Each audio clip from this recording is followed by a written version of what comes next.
pledge allegiance to the flag of the United States of America, and to the republic for which it stands, one nation, under God, indivisible, with liberty and justice for all.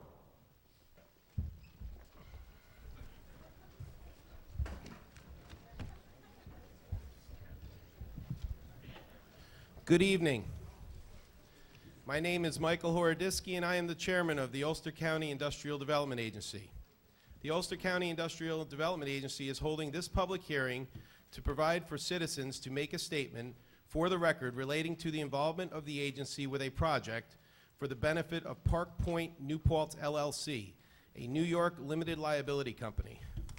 The proposed project consists of the following: the acquisition of an interest in an approximate 50-acre parcel of land located at Route 32 South and an approximate 34-acre parcel of land located at Route 32 South in the town of New Paltz, Ulster County, New York. The construction on the land of certain improvements, including the following: a student-faculty housing facility, together with a clubhouse, community center containing approximately 350,000 square feet of space, water wells, a water storage tank containing approximately 250,000 gallons, and a water treatment plant containing approximately 1,500 square feet of space, all to be located on the 34-acre parcel. A wastewater treatment plant containing approximately 3,200 square feet of space, and the acquisition and installation therein and thereon of certain machinery and equipment, all of the foregoing to be owned by the company and operated as approximately 258-unit student faculty housing project and other directly and indirectly related activities.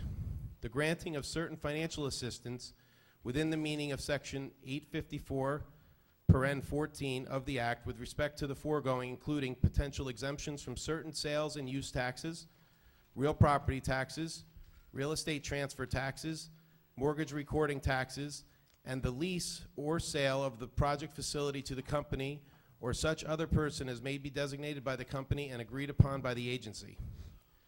Pursuant to Section 859A, paren 2 of the Municipal Law of the State of New York, this public hearing is required prior to the agency providing any financial assistance of more than $100,000 to the proposed project.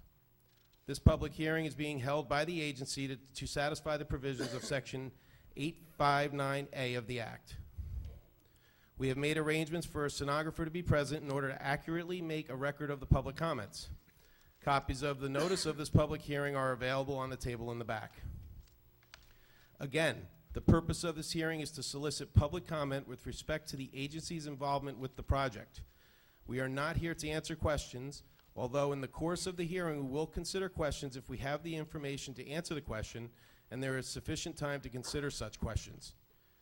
Further, questions or comments regarding environmental, planning, zoning, design, and related issues regarding the project are outside the scope of this public hearing. Lastly, general comments regarding industrial development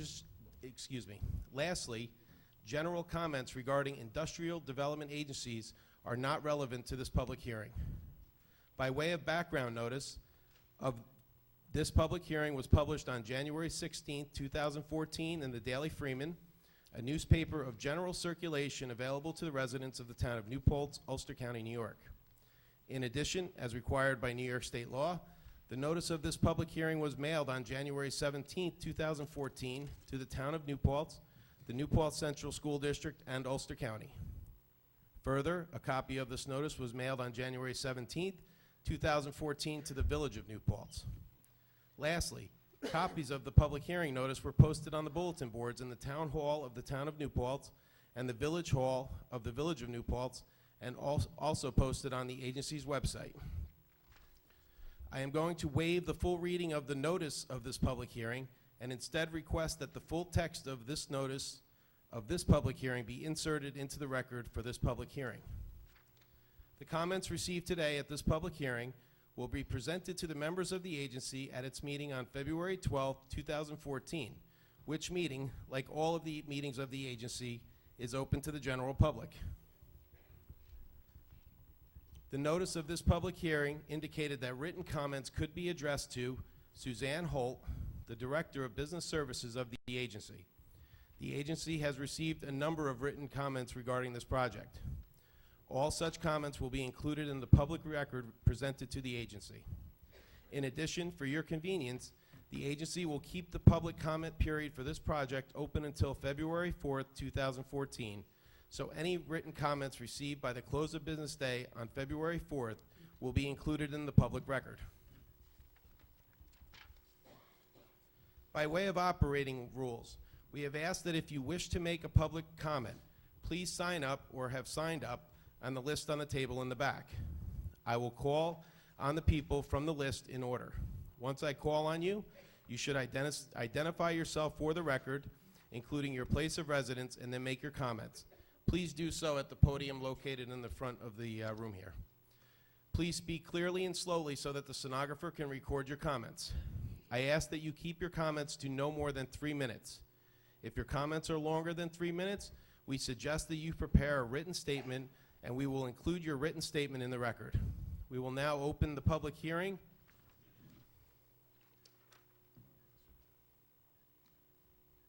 At 7:15, and very quickly, as a matter of law, I just want to note our exits in the case of emergency are at the rear of the building, and it looks like 2 to our left and right. So with that said, and without further ado, we'll open the public hearing at 7:15. The first part of this public hearing will be a presentation from Park Point New Paltz LLC in regards to their project.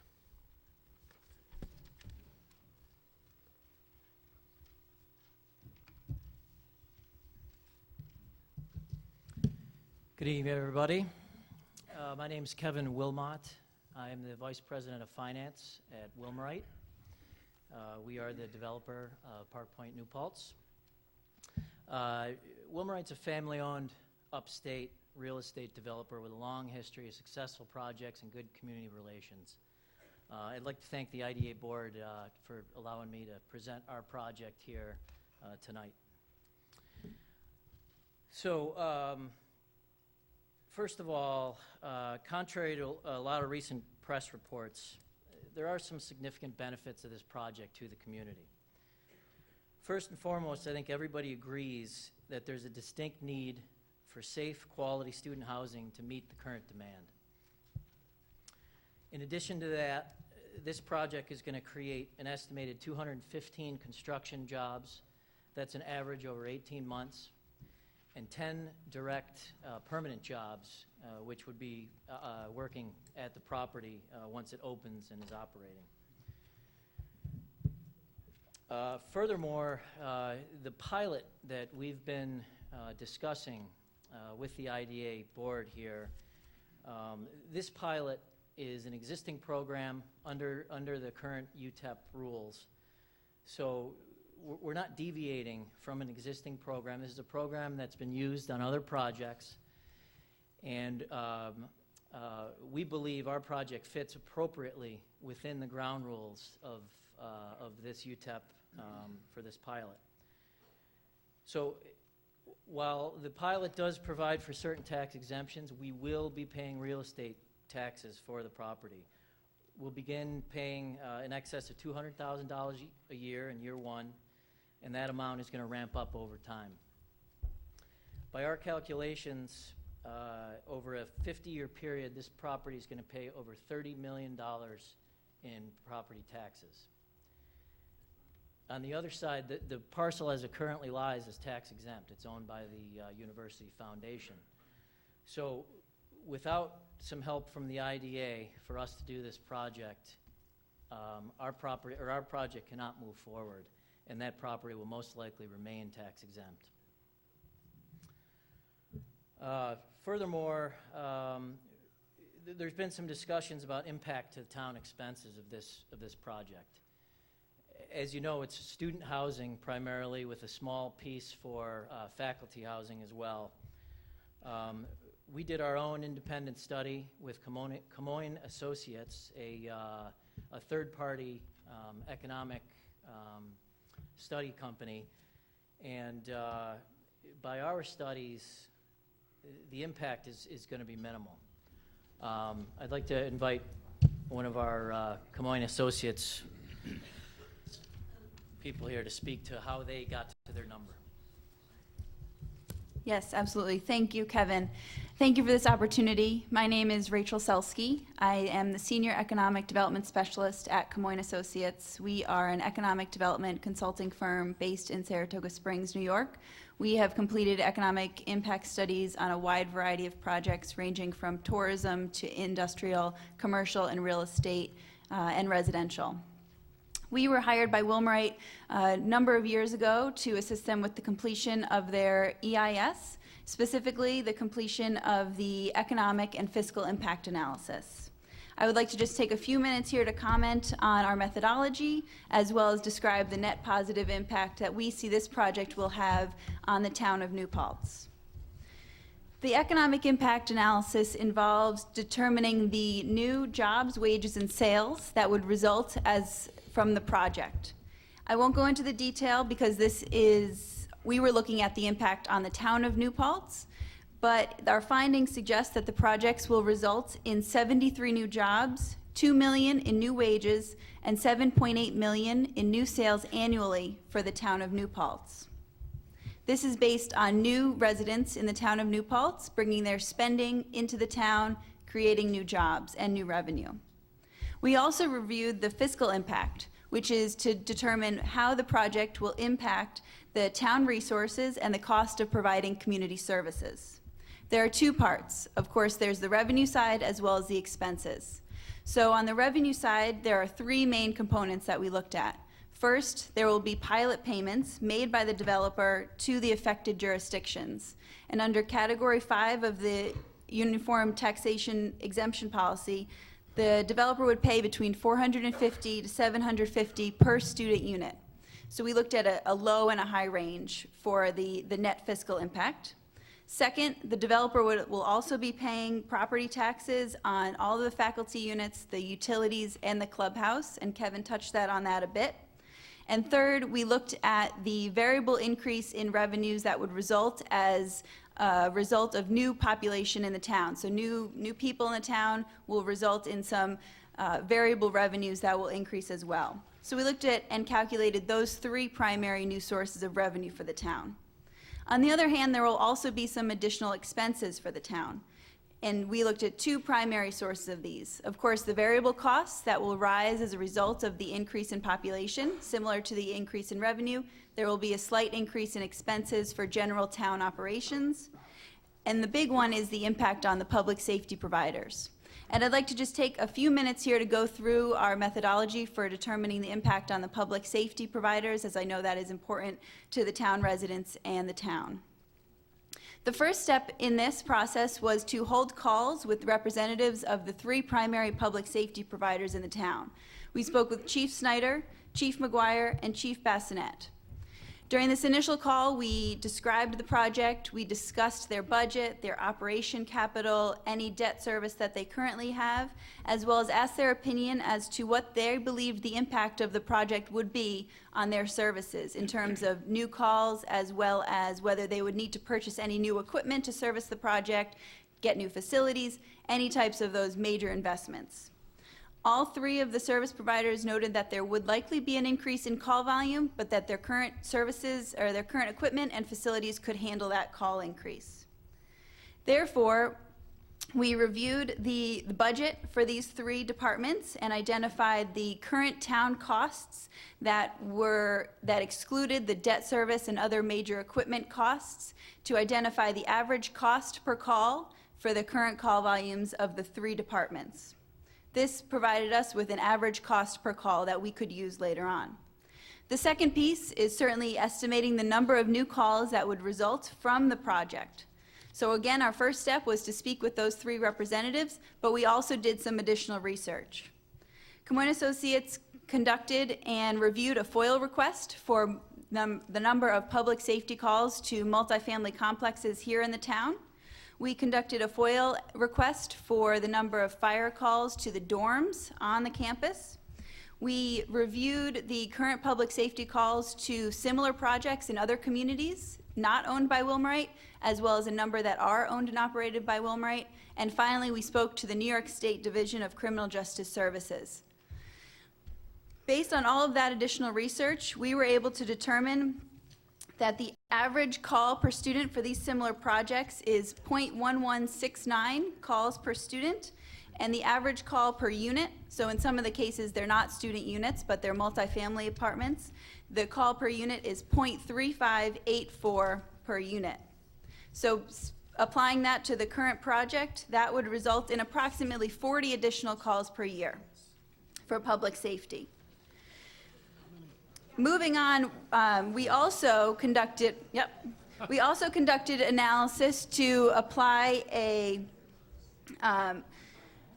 the current call volume to residential units here in the town and increase that proportional to how the population would increase as a result of the project. And that resulted in 288 additional calls per year for the police services.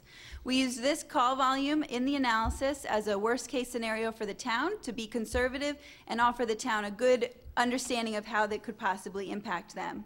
We then applied that 288 additional calls per year to the overall average cost per call to determine the impact on the police services. For the EMS and fire, we reviewed the FOIL request and the number of calls to the dorms and applied that average call per unit to the new units at the project, multiplied that by the average cost per call. Once all of that was completed, we compared the additional revenues to the additional expenses to come out with the net impact on the town. In conclusion, our analysis suggests that the project, including the pilot and the low and high range of the pilot payment, will result in between $2,212 per year for the town, an average over the 25-year pilot, and between $2,212 and $28,147 per year for the town. There will also be a net positive impact for the school district of between $148,512 and $207,366 for the school district. So that's a summary of our analysis. And Kevin, I don't know if you have anything further to add. We understand that there's going to be an impact on the town. It appears that we have some differing numbers for what we see and what everybody else is saying. We're certainly willing to sit down with the town and work out some sort of agreement to try to mitigate this difference, and we look forward to having the opportunity to do that. Excellent. Thank you. Okay. Thank you, Kevin. And Thank before, I was neglectful in indicating that at the beginning of this meeting, the developers were going to have 10 to 15 minutes, as we will also be providing Supervisor Zimit upon her arrival from the county executive State of the County address. She will also be afforded an extended period of time to make comments. All other comments we are limiting to 3 minutes. Thank you. Our first speaker would be Legislator Wishnik.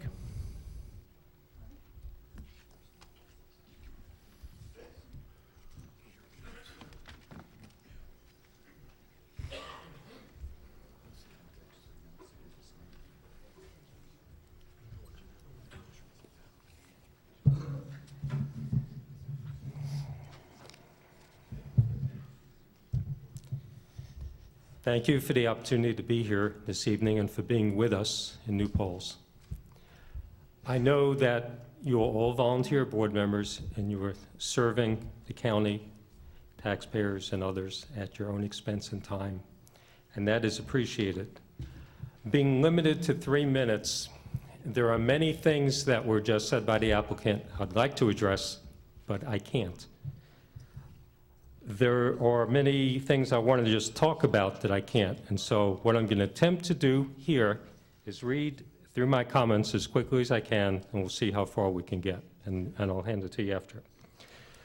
Wilma Wright stated yesterday evening at the county level that 4 years ago they started the project. 4 years ago, there was no pilot program for them to apply for. It did not exist in Ulster County. They were not eligible for anything. They were not eligible for the pilot tax exemption or waiver of recordation taxes. 2.5 years after they started the project, the UCIDA board amended the uniform taxation policy to include dormitories. 2.5 years after they started the project.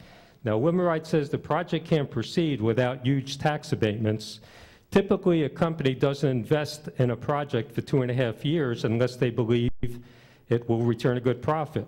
It appears that either there's a contradiction regarding Wilmer Wright's ability to move forward without a pilot,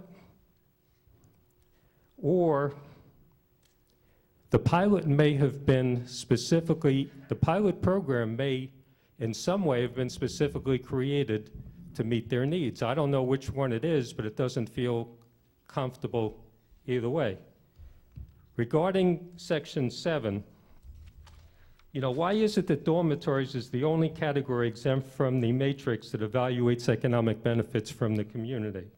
The matrix includes such rating scores on job creation, labor, and environmental sustainability. Why the dormitory pilot so much lower than traditional economic development, as low as 6.8% in this case?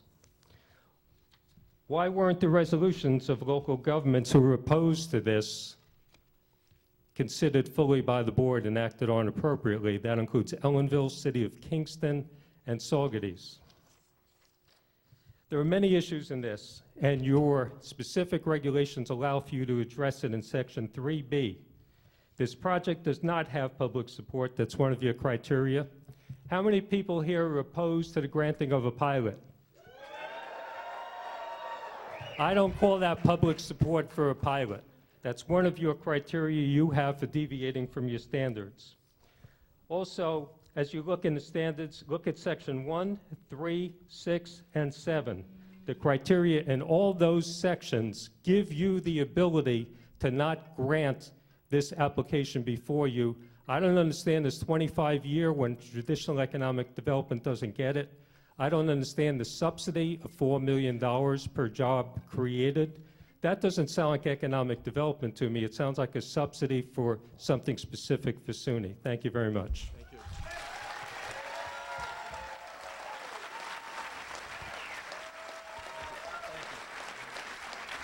Our next speaker will be Ulster County Comptroller, Mr. Elliot Arbok.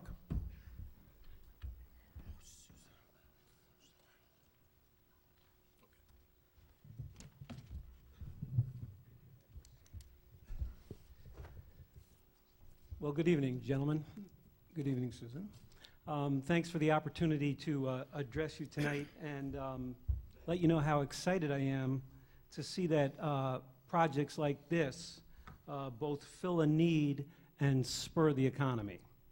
I've sat where you sit tonight as a member of the IDA board for several years, so I know the decisions that you're being faced with. But today I'm here to call your attention to some important numbers as indicated in a report released to the town supervisors last week, which may have a bearing on how you move forward and consider the myriad of tax breaks and construct your financial assistance package for this particular project. As of 2013, there are 2,400 exempt properties within Ulster County reflecting $1.8 billion in assessed value that have $62 million worth of town, county, and school taxes forgiven. The town of New Paltz, including the village, account for 148 of those properties, with $547 million of assessed value and exemptions of $16 million of that $62 million worth of town, county, and school taxes forgiven. So in New Paltz, there's $6 million of town taxes currently being forgiven and $10 million of school taxes being currently forgiven. Of those, there are 25 IDA projects in Ulster County reflecting $90 million of assessed value and representing over $3 million of forgiven taxes for schools, town, and county. The town of New Paltz, including the village, has 4 IDA projects representing over $40 million of assessed value, with $1.2 million being forgiven in school, county, and town taxes. As a matter of fact, New Paltz ranks the highest in the county with 31% of its total assessed value as wholly exempt, shifting the burden on those tax-paying property owners. By way of illustration, if the wholly exempt properties in Ulster County were required to pay their share of real property taxes, and the amount was evenly distributed amongst the county, every taxpayer in this room would save $700 on their tax bill. Let's talk about the exemption from sales tax relating to the acquisition, construction, and installation phase. And please remember that for every $1 million spent in Ulster County, there would be $40,000 in sales tax, with a portion of that being distributed to the towns and the remainder being used to offset county taxes. And in closing, Mr. Scott, thank you for flagging the minutes there. I want you to finally consider the essential services that we heard about tonight. I want you to consider fire, ambulance, and police that should not be exempted away when the 14,000 residents from 4,500 households in the town are joined by this 258-unit student and faculty housing project. Thank you. Thank you.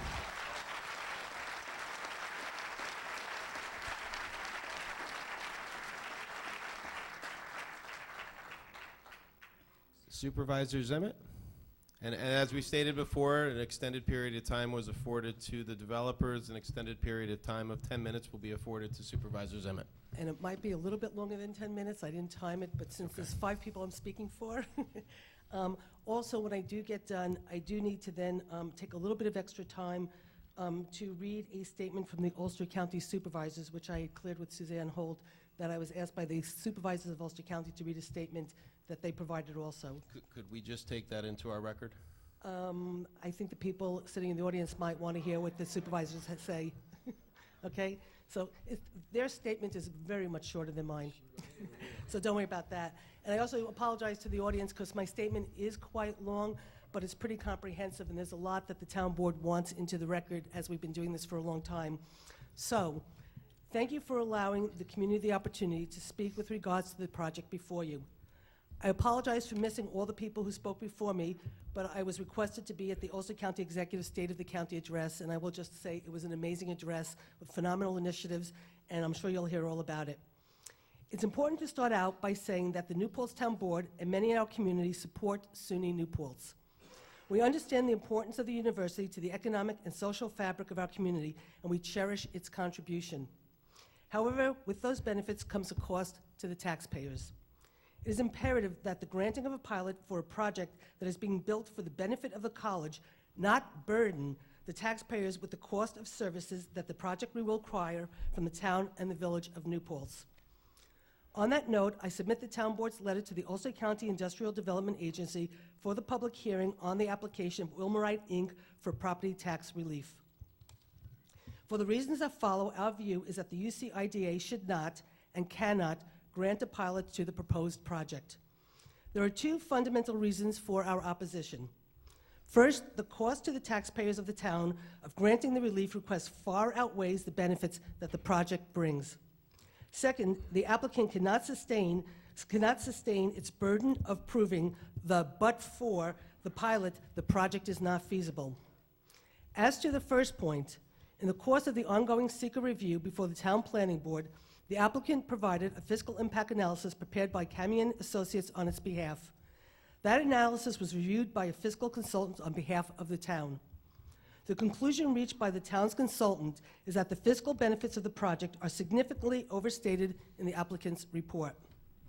While it is assumed that the project will allow some students to relocate closer to the SUNY campus, the result is simply changing the location where those students spend their money at night. Those locations are largely within the county now, and relocating students to New Paltz does little to increase employment in the county. While it appears the applicant may fairly claim that this project will directly create 8 jobs, and perhaps it will indirectly result in 22 operations and maintenance jobs, it overreaches by claiming that the project will create 135 sales jobs.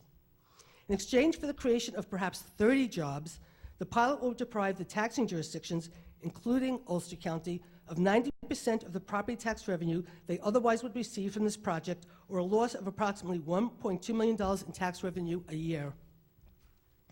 Viewed in the light of the objectives of the IDA, as stated in the UCIDA mission statement, the pilot would be unfair to all the taxpayers of the town and is grossly disproportionate to the benefit that would be received by the residents of the town, village, and county. As we all well know, our property taxes are the single most important burden to our residents, especially in the present economic climate when we have record numbers of foreclosures. New Paltz is especially burdened. The town and village is the site of the only four-year college in the county and the only college with existing dormitories. If a pilot is granted for this project with an estimated construction cost of nearly $60 million, the total value of our tax-exempt property will increase by another 10%. While our merchants certainly benefit from having the college students and staff within walking distance of the downtown business area, the taxpayers bear a burden that comes with that benefit, providing police to maintain public safety, especially during the night hours that attract young people from across the area. Our overburdened New Paltz taxpayers pay for these services. The Park Point project will increase the college-age population residing in the town and village by approximately 14%. That increase will be reflected in police calls to the project and to the downtown, and those calls will cost our taxpayers. The Park Point project should be one of those taxpayers. As to the second point, the but-for claim. As you know, the project has been the subject of extended public hearings conducted by the Planning Board on seeker. The foremost issue raised by the public during those hearings has not been the merits of the project itself or the importance of SUNY to New Paltz, but the question of why the applicant needs a proposed pilot agreement to make this project feasible. That question arises because the developer indicates that it will be able to rent virtually all of the 696 student units at a rent exceeding $700 per unit.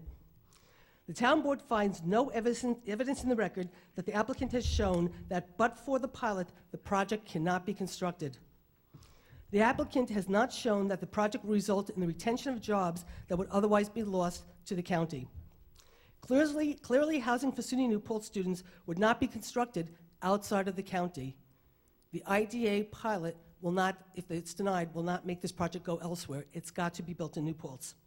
The town board believes that the applicant has not and cannot demonstrate that the pilot will accomplish the objectives set out in the mission statement of the Ulster County Industrial Development Agency in any meaningful respect, and certainly not to the extent that would justify the extraordinary relief from property taxes that the pilot would provide.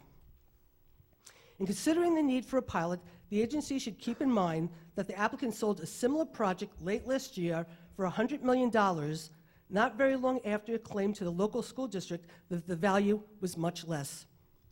The fact is the student housing projects are sound investments for investors, and they are willing to pay a premium once a project is up and running. There's nothing wrong with the developer seeking to realize the substantial value it has created, but the prospect of that substantial profit should not be sufficient incentive without a pilot. In sum, the town board remains mindful that the seeker does not alter the jurisdiction of agencies and is aware that the responsibility for determining whether the Park Point project receives a pilot remains with the IDA. We anticipate that the IDA will review the benefit of the applicant in light of the agency's mission statement and the record, including public concerns set out in public hearings before the planning board, and exercise its discretion responsibly. On the record now before the agency, we believe the only responsible action to that agency can take is to deny the proposed pilot. Excuse me for 1 second. However, if the agency does consider granting a pilot, it must ensure that doing so, the taxpayers of the town are not forced to pay for the cost of a project that does not create any significant number of jobs in the community. There are a number of factors that the agency must take into account if it is going to devise a payment schedule that is fair to the town and its taxpayers. The dormitory project's pilot schedule is clearly inadequate to that task. Not only is that overall pilot inadequate to reimburse the town for the actual cost of services required by the project, but it is allocated among the taxing jurisdictions absent consent of taxing jurisdictions otherwise, in accordance with their share of property tax revenues, not in proportion to the costs incurred by those jurisdictions. Moreover, the pilot schedule fixed a payment. You guys fixed a payment when you adopted the dormitory schedule, the payment ranging from $450 to $750 per unit, but failed to define a unit. Given that the agency apparently intended the cost of these impacts created by a project to be covered by the payment, the only reasonable definition would be one based on the number of occupants, which would equal the number of bedrooms. Individual bedrooms are economic units that will be offered for lease, not, quote, apartments. Otherwise, even if the payment is calculated using your $750 per unit, which is your highest end, the highest payment rate on the schedule for the total payment would be $178,000, which is your $750 for 238, quote, apartments. The town's share of that payment would be $43,000. However, even if the calculation was based on the number of bedrooms, which we say it must be, leased to a student at $750, again, your high end, not the $450, which you have as an option, the total pilot payment would be $474,000, and the town would receive $125,000. The FEIS estimate the town's cost may be as much as $279,000. In comparison, if the project simply paid its taxes, the assessor's estimate is that it would pay $370,000 in taxes to the town. Those taxes would at least cover the town's direct cost. It might even pay for the cost of indirect services that the town provides to all its residents, including students. When the pilot payment is allocated among the taxing jurisdictions, the payment schedule for a Category 5 pilot is simply incapable of making the town whole. The impact will only grow worse over the 25-year term of the proposed pilot. The town is already subject to a tax cap that limits ability to raise taxes to pay for additional services, and the governor just announced measures that will deny property tax relief to the town residents unless the town stays under the tax cap. If revenues can't keep pace with the need for services, the town will have to cut services to our residents. Moreover, the Startup SUNY New York program that allows SUNY New Paltz to offer tax incentives to developers, including their ability to avoid paying property taxes, only exacerbates the situation. Over the term of the pilot, the current cost basis of municipal services will almost certainly increase due to factors as diverse as municipal collective bargaining agreements, implementation of the Affordable Health Care Act, the imposition of federal and state mandates on police, fire, and emergency services, and factors that differentially affect services to college-age populations that will be residing in the project. Even if a pilot schedule could be agreed on now to pay the town costs, history shows town costs for these services over the term of the pilot will almost certainly outpace inflation. In sum, if a pilot is considered, it must be adequate to pay the applicant's fair share of the costs incurred by the town, and it must do so over the course of the pilot. That requires a substantial increase in the amount of the pilot payment, a modification of the allocation among taxing jurisdictions, and a periodic adjustment over time to ensure the payment continues to cover the town's cost. In regards to the public notice itself, there were numerous discrepancies between projects described in the draft public hearing notice presented at the December 11, 2013 IDA board meeting and the project that was before the town planning board. Among the discrepancies, 1, as proposed for approval, the project would include 50 acres of land immediately south of the campus and 34 acres of land on the east side of Route 32 to be leased from the owner of that land for purposes of installing a water supply project. A portion of the 50-acre site, number 2, is proposed for faculty housing units, which does not appear to qualify under the IDA's definition of a dormitory project for a pilot. Number 3, for purposes of the town approvals, student housing units that are part of the project are not dormitory units, which are not permitted by zoning law. In addition, our building inspector has advised us they are not dormitory units, as that term is defined in the New York State Building Code. Although the developer has represented that it will only lease student units to enrolled SUNY students, zoning law defines them as multi-family dwelling units. Almost done. Number 4, the developer has represented that the faculty housing units, clubhouse, and water and sewer infrastructure would pay taxes at their full assessed value, which appears inconsistent if the IDA will lease or have ownership of the entire project. To do so, the IDA will have ownership interest in a facility deemed taxable by the IDA's own policy. And number 5, The source of authority for the IDA to provide incentives to a housing project is not clear.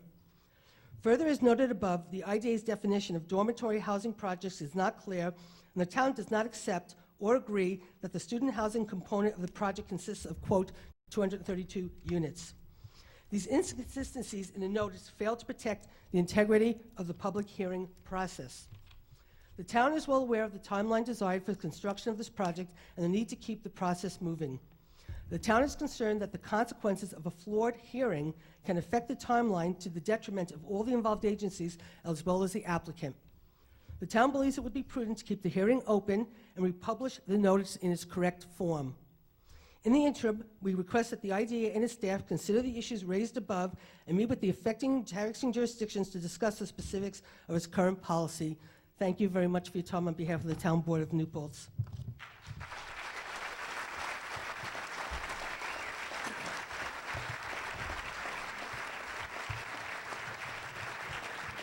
And now, this will be very quick, I promise you.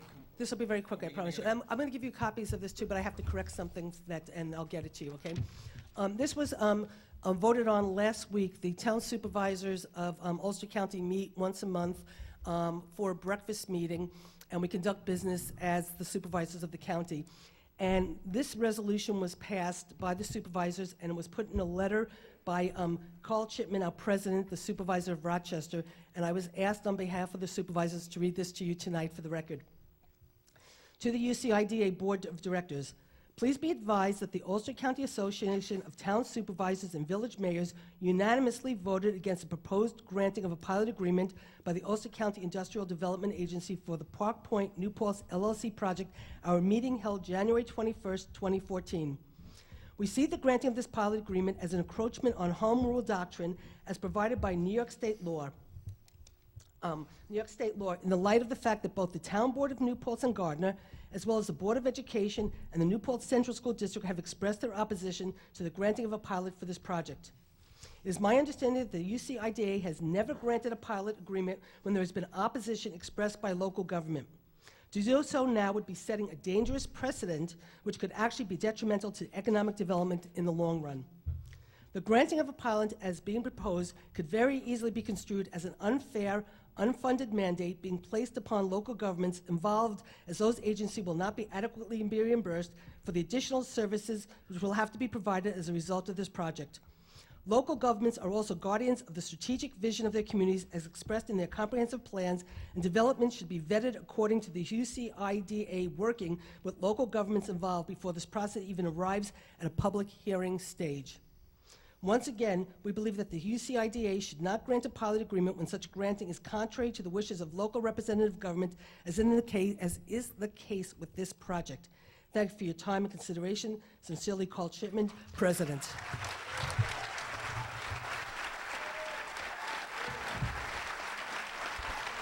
Our next speaker will be Legislator Hector Rodriguez.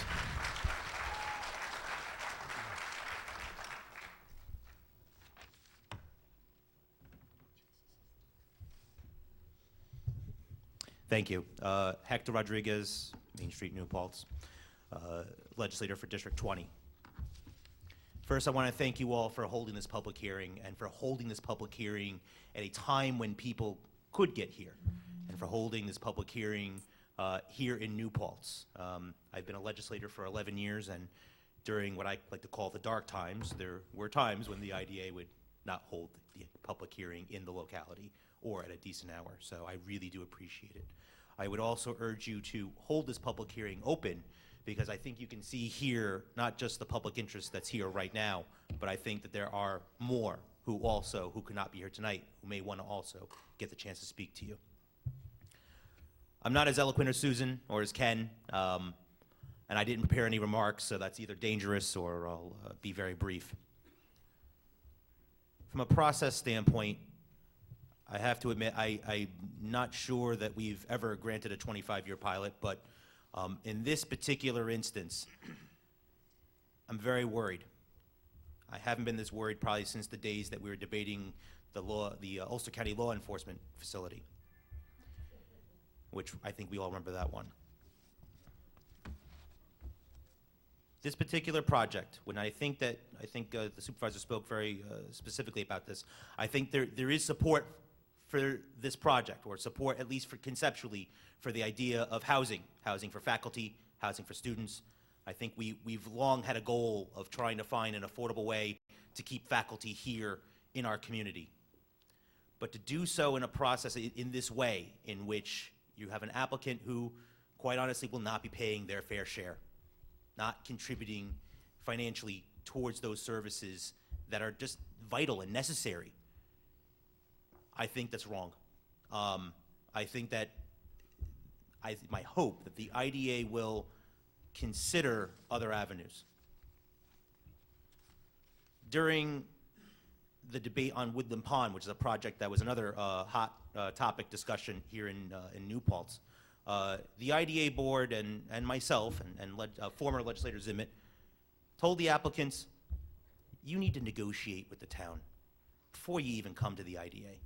Have a discussion about what vital services need to be paid for, what that agreement should be, so that way the town was looked after.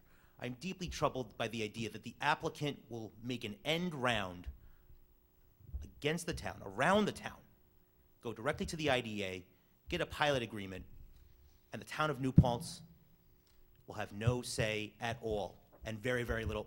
Are we doing minutes now? Yeah, no, okay. sorry. All right, fine. In that case, then I guess I'll be super quick. It is my hope that this body, you have the opportunity here in front of you to be able to say to the applicant, work with the town, negotiate with town. You just heard from the supervisor the shortfall that the municipality will suffer. This is very specifically a home rule issue. Like Supervisor Zimit, I spoke with Supervisor Shipman moments before this meeting, and he said, if it can happen here, it can then happen anywhere. The precedent that is before us is very, very dangerous. And it's my hope that you will take our considerations, our needs into account. Thank you. Thank you, Legislator Rodriguez. Our next speaker is Ira, and then please excuse me if I butcher anybody's name here, but Ira Margolis? Ah, all right.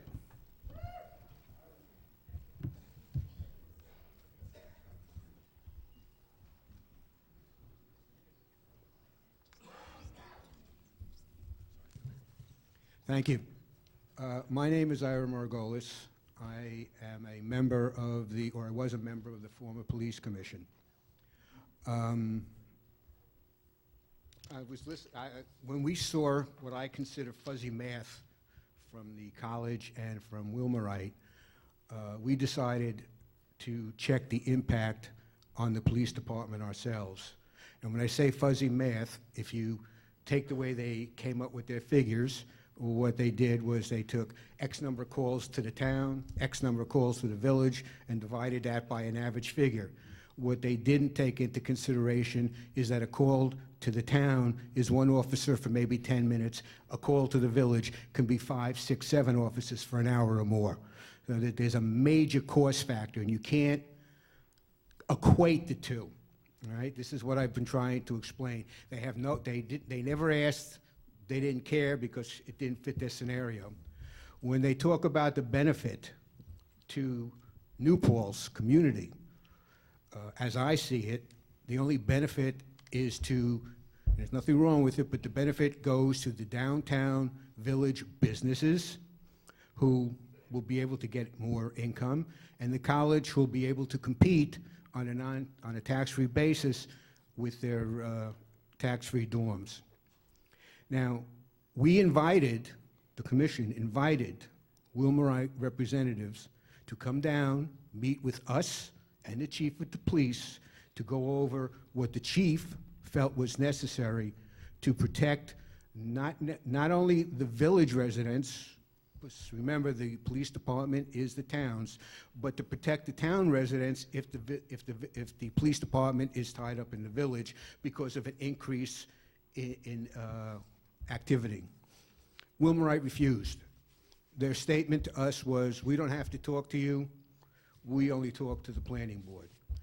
So what we did as the finance committee, of which I was a part, We did our own research. We have all the figures. We sat down with the chief, asked him how many officers he needed. He said to us 4. This was confirmed in another conversation. And the computation that I did was based upon 1 officer and then multiplied by 2, 3, and 4 officers, depending upon what would be necessary. Although the college and Wilmerite said that we didn't know what we were talking about, the town did have an independent surveyor, unlike Wilmerites, who sat down with the chief, and believe it or not, the planning board figure that they got from the cost, the additional cost of the police, was almost exactly to what we had submitted to the planning board. So my figures are a lot more accurate than Wilmerite's ever was. Thank you. Thank you, Mr. Margolis. Mike Frances.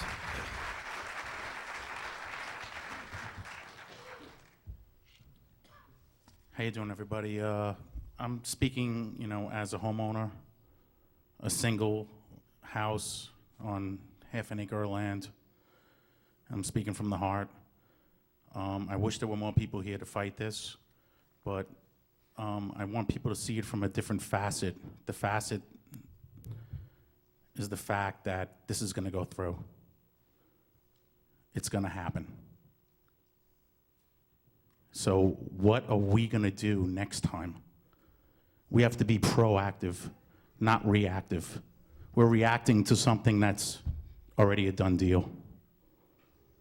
And it's taking people out of their homes. It's ruining people's lives.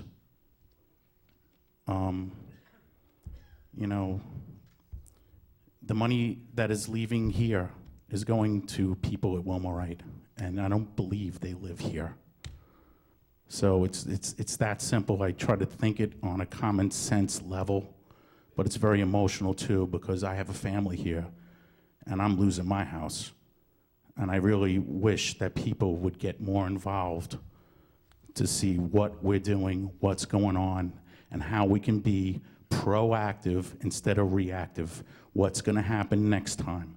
Because this is going through. I believe it is. No matter how many people cry and bitch about it, the reality is the reality. Thank you. Thank you, Mr. Frances. Josh Honig. Josh Honig, New Paltz. I just want to react to this gentleman. When we fought the Walmart situation, they told us it was over and it was over. And as I said then, to counter what he said, as Yogi Berra used to say, it ain't over till it's over.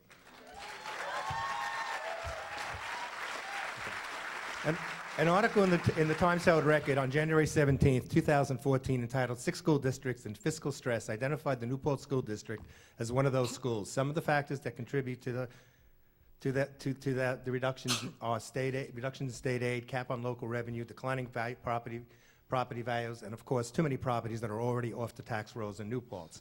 In January 2014, local government snapshot from the New York State Office of the Controller, entitled Revenues Challenging School Districts, page 5, they said, schools are facing challenges that are not likely to dissipate in the short term. Our aging school infrastructure is in dire need of repairs and has to come into compliance with things like the Federal Rehab Act of 1973. Middle school estimates alone on one building are 36 to 41 million, with the rest of it coming in at 80 to 100 million. The IDA pilot in question, if approved, will add to this bad situation, because at the current tax rates, Wilmerite would pay over $1.5 million a year, of which the school district would get about $1 million. Whether or not there is currently tax revenue on said property should not be considered here. The issue here is that the action being considered will cut off the taxing agencies, town, school, and county, from future full tax revenues that would otherwise be available from said property. So we should take $5 million and give up $32.5 million because something now is worth more than nothing before, even though it can be worth a lot more in the future.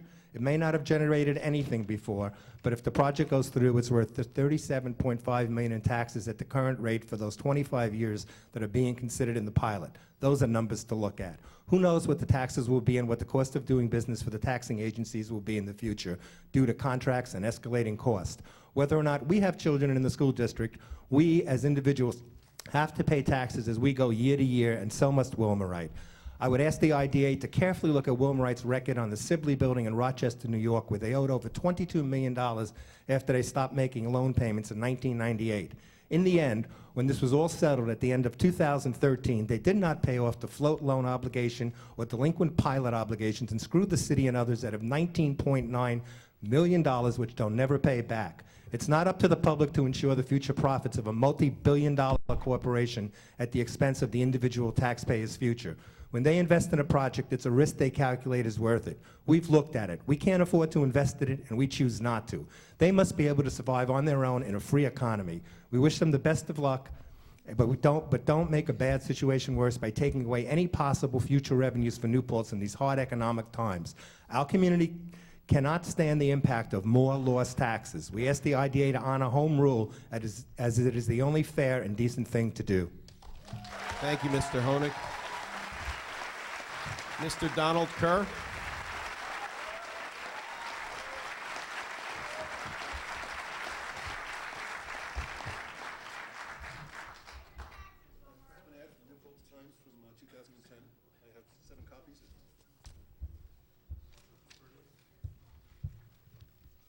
Thank you for having us. Thank you for coming to New Paltz for the hearing. I've also sat in volunteer boards, so I really appreciate and understand the service you're providing. One of the reasons that you can deny a pilot, even if something qualifies for it, are special circumstances. In New Paltz, we have special circumstances. According to the Real Property Tax Service, 46% of the acres in New Paltz are off the tax rolls. We have a lot of preserves. We have a rail trail. We have universities. The burden on the remaining acres and the people who pay taxes on them is extreme in New Paltz. It's a special circumstance. We know that to the core of our being in New Paltz. And I speak to this as a home rule issue. There's no question by anyone who lives in New Paltz that this just is not a good idea for our community. And it's very intimidating and troubling that we need to turn to people who, and the decision rests with people who don't live in this community and don't understand how much of an issue this has been for so long. About 4 years ago, this community overwhelmingly voted down a project to improve our middle school. Not because they felt it was a bad project, not because interest rates were too high, because of taxes. And the testimony we heard, and I was on the school board at that time, from this community, where taxes were killing us. You are driving people out of our town. It's the one thing that this community can agree on. You get 3 people in New Paltz to agree on something, it's a big deal. Everyone in town agrees on this. It's something we know to the fiber of our being. Our taxes are too high because of the amount of acres that are off the tax rolls. I saw, it was a filmed meeting, Ulster County Planning Board, I believe, when Dennis Doyle at the time said that the IDA had never gone against the word of taxing authorities in a pilot. He said that precedent had not been set. It was on film. I watched it many times. So that statement has been made. I believe it's a true statement. If that's a true statement, please don't set that precedent now. And I would say that under the grounds of special circumstances and also home rule, you need to listen to the people who live here. We are hurting, we are passionate, we are unified, and we are largely in favor of this project, many of us, as long as they pay their full taxes. It's all about the taxes. Thank you, Mr. Kerr. Amanda Sissenstein? Amanda? Oh, sorry. Okay, nope, take your time. Clock didn't start yet.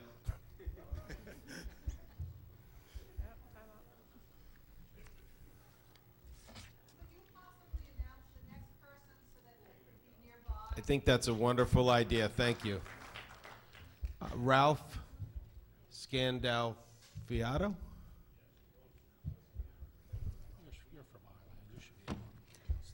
Hi, I'm Amanda Sissenstein. If Park Point wants to be a part of this community, they must pay their fair share of taxes like the rest of the community. Too often, developers come in requesting pilots, and our community is left with something that falls far short of what was promised and untaxed property, which increases the burden on emergency resources and increases the tax burden on everybody else. I am a renter. I don't own property, but when property taxes go up, so does the rent. And rent's pretty high around here. Why do developers request pilots except to get out of paying taxes, which would be more costly to them overall? They do it to save money. They do it to get out of paying the amount that they would normally have to pay. As usual, the cost of the community is underestimated, and the benefit to the community is overestimated. We've heard all this before. This community is not new, both developments that we've let in and developments that were granted pilots, and negative developments that we've actually were able to stop from coming here. Josh had referred to Walmart. Another one was Crossroads. Again, we're not anti-development as long as that development is beneficial to the community and, again, pays their fair share of their way.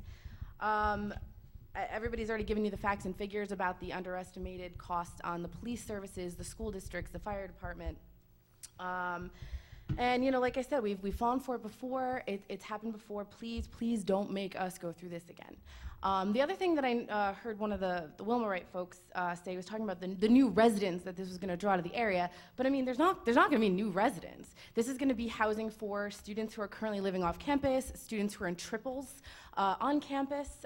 You know, I was in a triple when I first started at SUNY New Paltz in 2000, just dated myself, but I was in a triple, and I'm hearing now from students in the communities that they still have 3 students in a room in tiny rooms. So don't tell me that there's going to be new residents, unless, of course, the campus is going to start admitting more students, which they say repeatedly that they're not going to. So I don't know where the new residents are going to come that are going to bring all this new business. I feel like this is housing kind of for people that are already here. And I mean, I'm not saying that we don't need more student housing, because what we've seen here, and we've seen in a lot of college communities, is that students end up competing with low to moderate income families for affordable housing. That is a real problem, and like I said, I'm not against more student housing as long as it's responsible student housing that doesn't overburden our community. Thank you. Thank you, Amanda. Ralph? And our next speaker after Ralph will be Eli Bosch. Ralph Scandariato, 265 State Route 32 South, New Paltz. I'm going to make this short and sweet, cut to the chase. This is not a good idea. These are my opinions. It's going to be such a burden on this community that these people don't have any idea what it's going to do to us. We're overtaxed already. We can't afford it. People are leaving, you know, at will because it's just an overpriced area, and you know, it's just a product of where we are.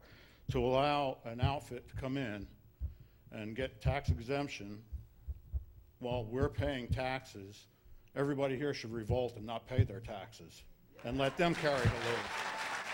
This is outrageous. I can't believe that you guys are even entertaining this.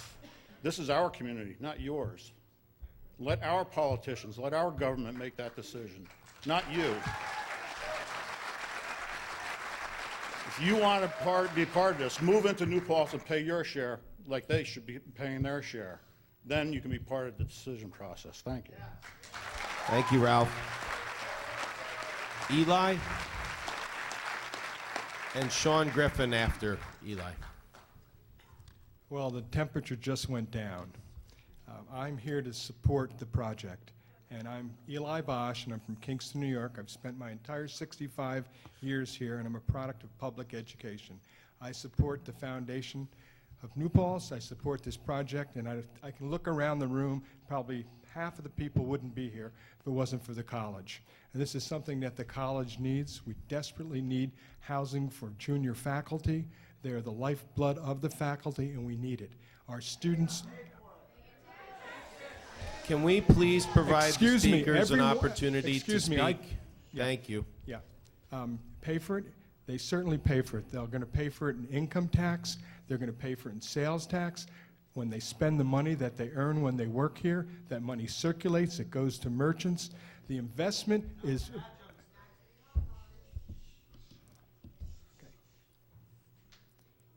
Please continue. I'm a volunteer. I'm here because I think it helps the county that I live in, that I want to spend the rest of my life. I want people to come here. The future of this county is centered around the college. This is the place that is going to attract people who are going to make our community better. They're going to make it better for business. They're going to make it better for cultural. They're going to make it better for our children. And this is a project that's been 4 years in the making. At every single turn, there's been opposition, one thing after another. Notwithstanding that,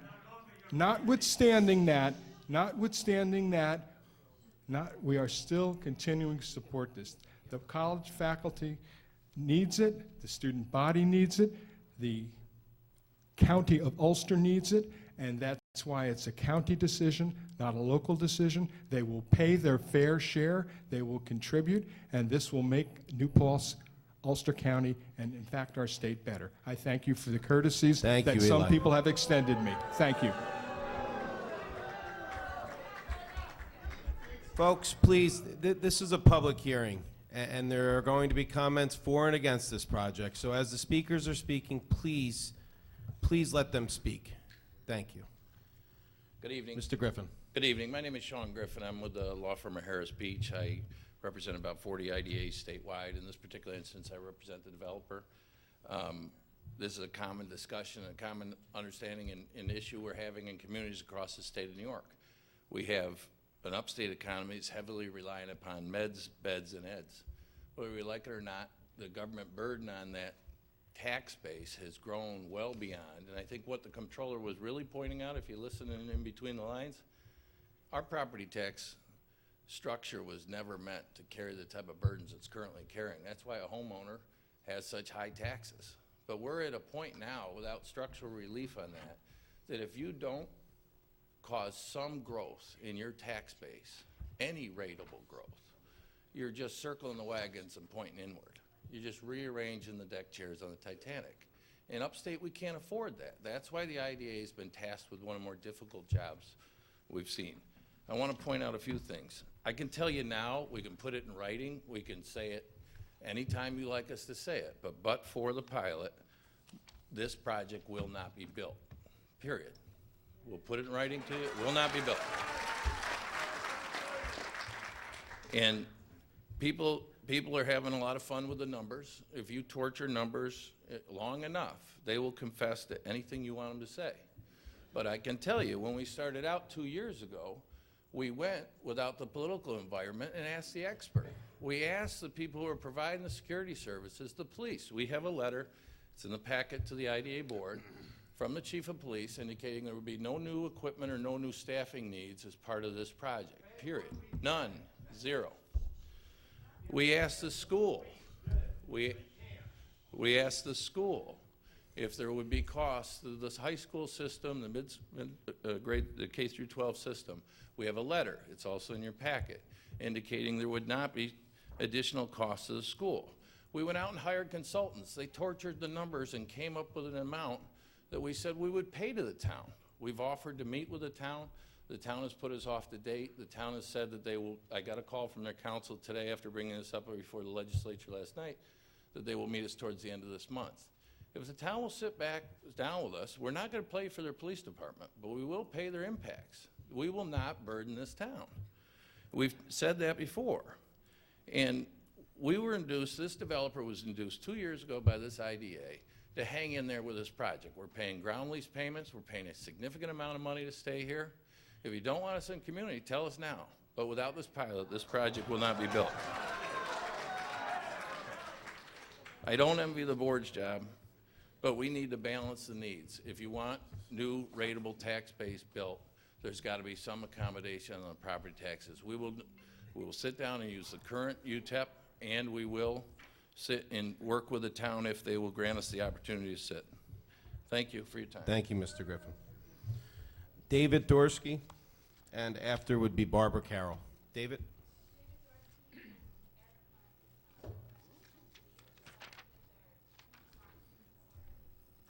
Excellent, thank you. And that's both David and Barbara? Oh, Erica Marks, okay. Barbara Carroll?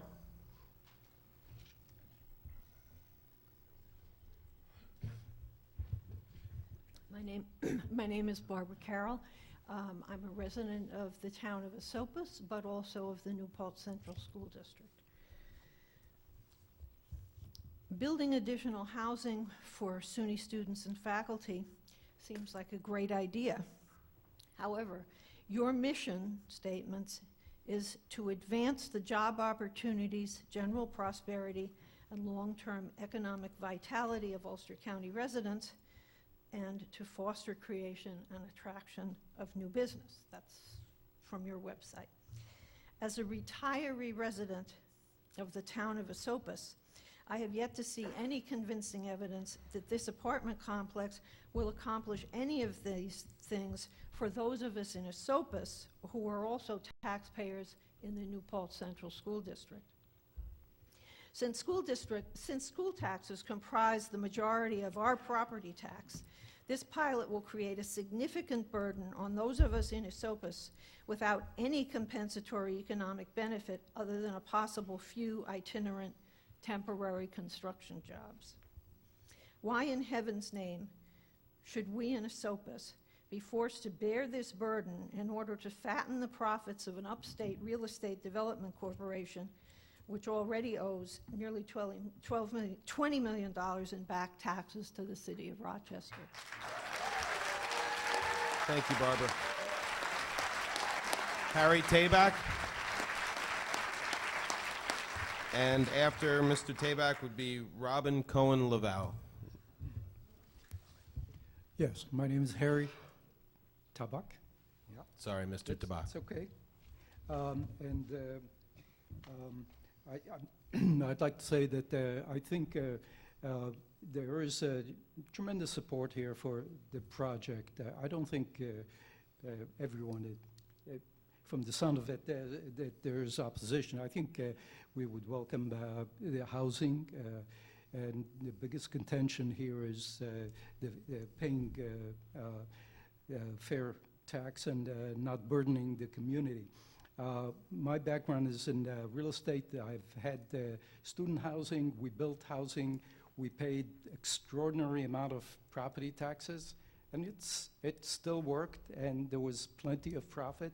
We wouldn't have done it otherwise. I think if this Wilmorite is approaching this as a business venture, and they have to accept that fact that this is they have a clientele ready to fill the space.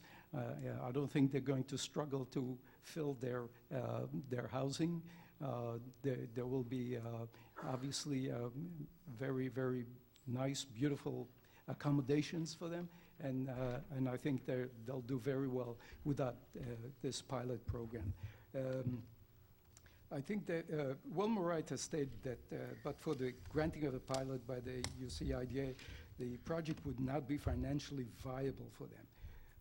And we understand there's a letter to the UCIDA that was dated February 6, 2013, that where Wilmorite states that if the assistance requested were not available, the project would not be financially feasible. I don't think too many people buy that.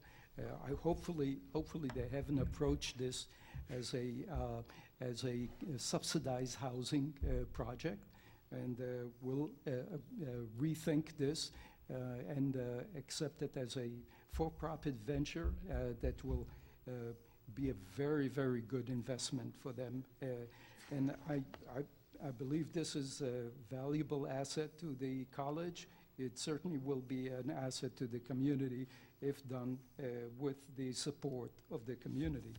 The taxpayers of New Paltz should certainly be able to see and have a full public statement and accounting in support of their claim that this will not be financially feasible. I don't think anything to that effect has been presented. I think if there was a hardship and they presented such a hardship, there would be perhaps a different attitude. But I think everyone understands that this is a for-profit venture, and they should at least share the burden of their fair shake, and we hopefully will see you proceed with your project. Thank you. Thank you, Mr. Tabak.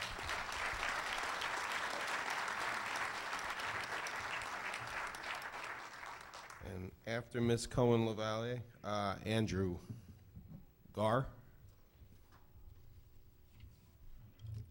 Good evening, Robin Cohen-Lavalle, Cicero Avenue, Town of New Paltz.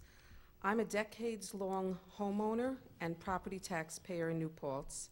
I'm a former off-campus student who lived in apartments and rental houses, and I'm now the Associate Dean at the college, working with SUNY New Paltz students who transferred to our town's university, also known as the college, which is the single biggest employer in the town. I've attended all of the open town planning board meetings in 2013, and I've heard community members ask questions about why Park Point, and I'm speaking to you, the UCIDA, tonight to address the need I have seen firsthand for Park Point. My contact with transfer students consistently shows me that many of them cannot find housing proximate to the college, especially clean, safe, quality housing in Park Point style that they can find at our SUNY competitors. They often say they feel like second-class citizens because there's only housing available for a fraction of those seeking it. This prevents them from fully engaging in student activities and leadership opportunities after classes end, and from spending time in New Paltz and spending money here day and night, therefore contributing to our economic vitality. Although we're not increasing our enrollment, the number of students who want to live on or near campuses has greatly increased. And as our transfer population is now not predominantly comprised of Ulster County residents, that has increased. One of the things I'm proud of about our town and our college is our acceptance of everyone. And it is my hope that we, as a community, will never settle for any group, male or female, black or white, international, freshman, or transfer, to feel like they're being treated as second-class citizens. We cannot and we won't ever be okay with that. Thank you. Thank you very much. Mr. Andrew Gar, and next will be Michael Russo. Hi. Full disclosure, I'm a landlord, okay? We own 140 units, walking distance to SUNY New Paltz, okay? This past fall, we had 30 vacancies without raising our rent. 30 vacancies. We filled the 30 vacancies with 30 families. Funny thing about families, they're a little different than students. They sometimes bring little ones along with them. If we extrapolate, and I've spoken to other landlords, okay, enrollment is down. I think the university has admitted that. In addition, a vice president of the university at one of the planning board meetings got up and said, we have no plans to increase enrollment. Now, it doesn't kind of figure here. They're not going to increase enrollment, occupancy is falling, and on top of that, there's housing available in New Paltz for students. What's going to happen to those? We're going to wind up, by my count, and it's extrapolation and it's back of the envelope math, we may wind up with 400 or 500 families moving into New Paltz because rental rates will drop, okay, because the students will not be populating these apartments. Rental rates drop, we get 500 more families. Let's say we only get 300 more students. How many of them are going to be in the junior high school that we don't want to spend all this money on? We've got some real issues here, okay? Mendacity aside, okay? Strange thing about these things that are going on here. Let's say, for argument's sake, Wilmerite runs into trouble. College enrollment falls. Okay, there are some issues going on with college education and its cost in the United States. The Wilmerite units, my son having visited their units up in Syracuse and Rochester, are pretty highly priced. What happens if the values go down? What happens if they can't pay their mortgage? Do any of you know what a bankruptcy court powers are? Okay, you may say that they're limited to students, but they may not be. If you look at the configuration of their apartments, they may be able to reconfigure them as 230 or 280 distinct apartments. We may not wind up with what we think we're going to wind up with, okay?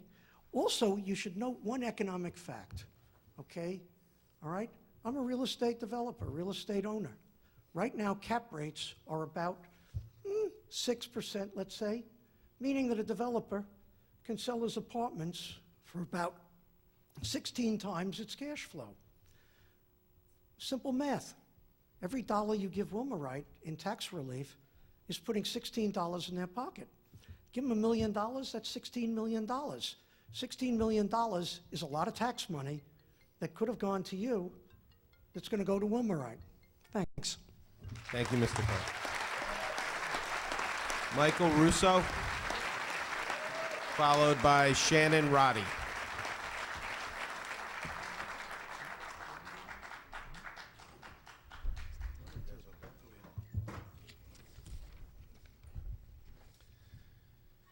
Good evening, members of the IDA, neighbors, and visitors. Wilmerite says that it needs help from the taxpayers or it will not be able to build the Park Point project. Well, if Wilmerite cannot afford its own project, there is another way. SUNY can build it.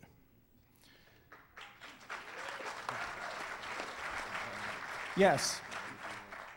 SUNY can build the dormitories itself.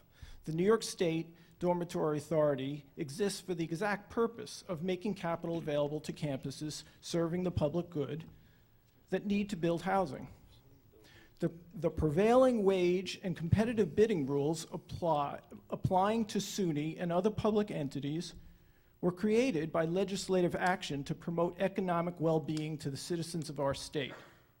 Those rules ensure that regional contractors have a chance to win those bids, thereby creating jobs with good wages for area workers. That helps create real economic development because much of the money stays in the local community.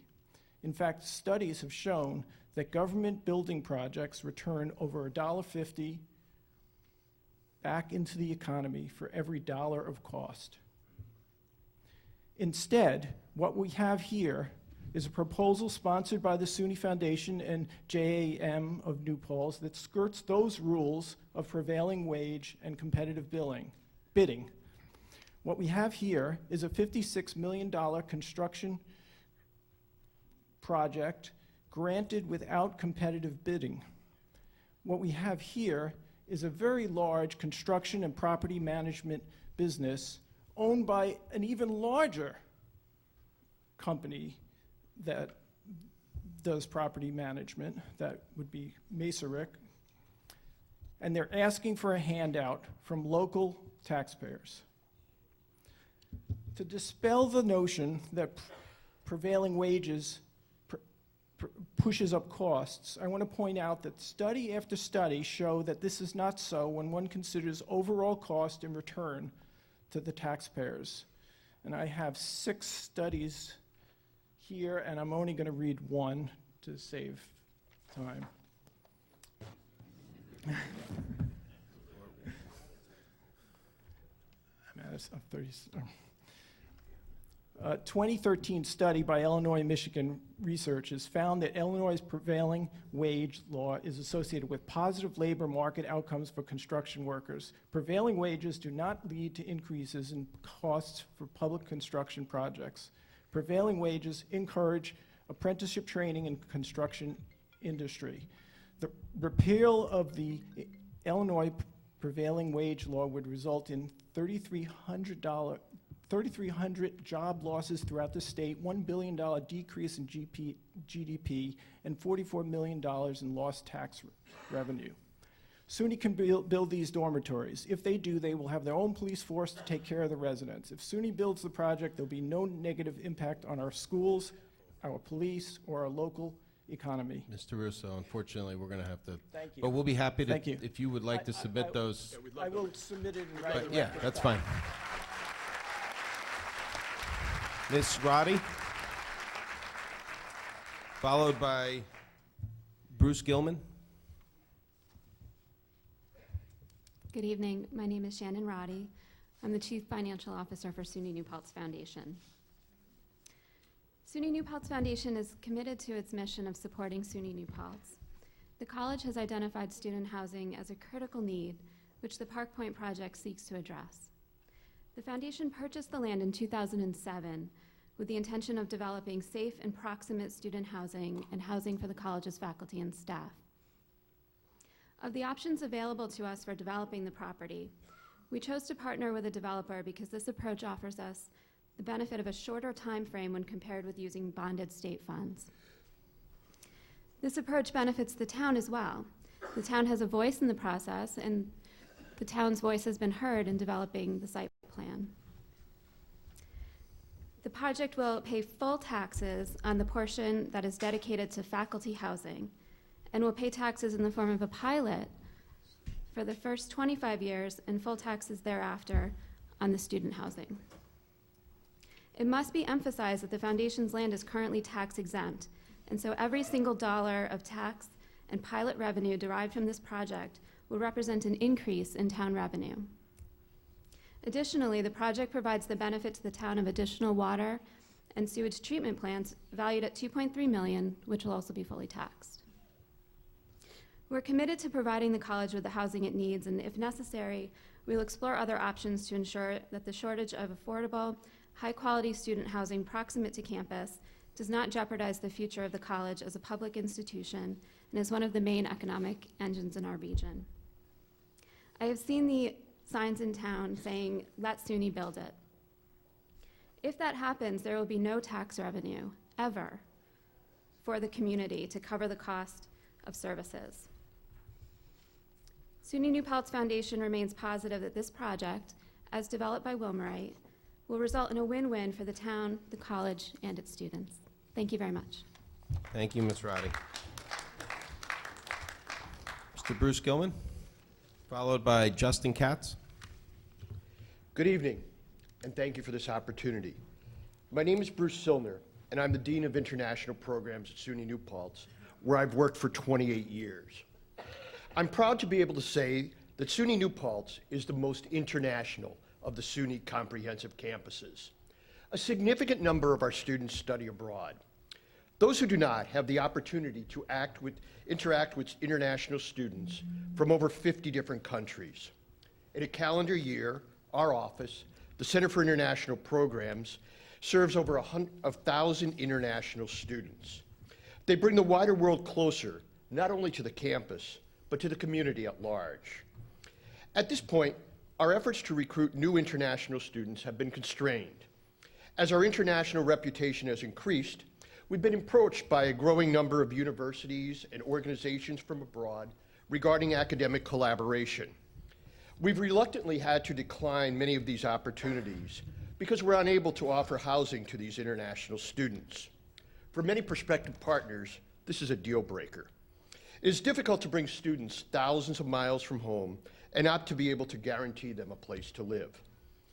Our new international students are challenged in finding affordable off-campus housing within walking distance of campus. These students do not have the luxury of making a scouting trip months in advance to secure housing, nor are they likely to own a car. This very semester, a number of new Indian graduate engineering students are having a difficult time securing affordable, conveniently located off-campus housing. The presence of international students benefits us in many ways, but let me just highlight the economic benefits. International undergraduates pay over 2.5 times the tuition of New York State residents. This provides significant support to our academic mission. Annually, NAFSA, the Association of International Educators, performs a statistical analysis of the economic impact of international students. For 2012 to 13, the last year for which data is available, it was estimated that international students and their dependents contributed approximately $24 billion to the U.S. economy. During the same period, these students spent $2.8 billion in New York State. What does this mean to a community like New Paltz? In the 2012-13 academic year, international students attending SUNY New Paltz contributed almost $11 million to the regional economy and helped to create or support an estimated 75 jobs. This is more than any of the universities in the 19th Congressional District and more than any other SUNY comprehensive universities.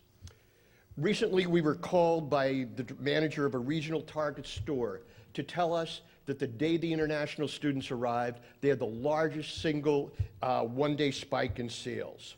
I doubt whether New Paltz would be able to support 4 Japanese restaurants, as well as Greek, Turkish, and Indian restaurants without our sizable international student population. The construction of Park Point will enable us to attract, enroll, and house more international students. Thank you. Thank you, Mr. Gilner. Mr. Justin Katz, followed by Mr. David Lent. Right.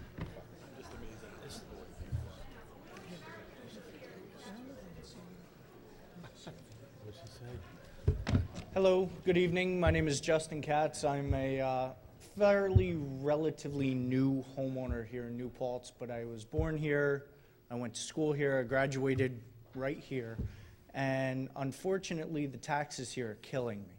My wife and I both have to work 2 jobs in order to afford to live here. We have to pay for childcare in order for our child to do something during the day while both of us are working. I'm not opposed to this project. I believe housing is very, very important to SUNY. I just ask that they pay their fair share of taxes. Thank you. Thank you, Mr. Katz. Mr. David Lent, followed by Mr. David Porter. David Lent, 9 Old Mill Road. I've lived 79 years in New Paltz after moving from Highland as a small child. I've been supervisor in the town of New Paltz, county legislator, and I'm active today in many community affairs. There's no question in my mind that the college needs this facility, and that in many ways it would be a plus. However, I also know that the college is building a new dormitory, and they're also building a new instructional center. And while they say today, and I'm sure they believe this, that they don't expect any more students to come to New Paltz, when those facilities are built, they'll have a tremendous amount of pressure from Albany to add additional students to New Paltz. But the question of taxes, every study that I've done, and I did a lot of them, showed that a piece of property costs more in taxes or more in services than it pays in taxes, except for 2 categories. That's farmland and farms and vacant property. And this piece, as every other property that's developed in the community, is no different. So even if they do pay taxes, they still, in all probability, will cost more for everybody else in this community. So I strongly say that at least they should pay what everybody else pays. Thank you very much. Thank you, Mr. Lent. Mr. David Porter, followed by Stephen Greenfield.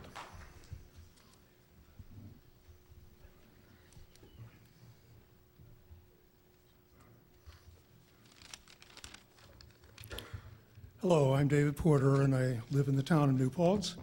I have several quick points to make.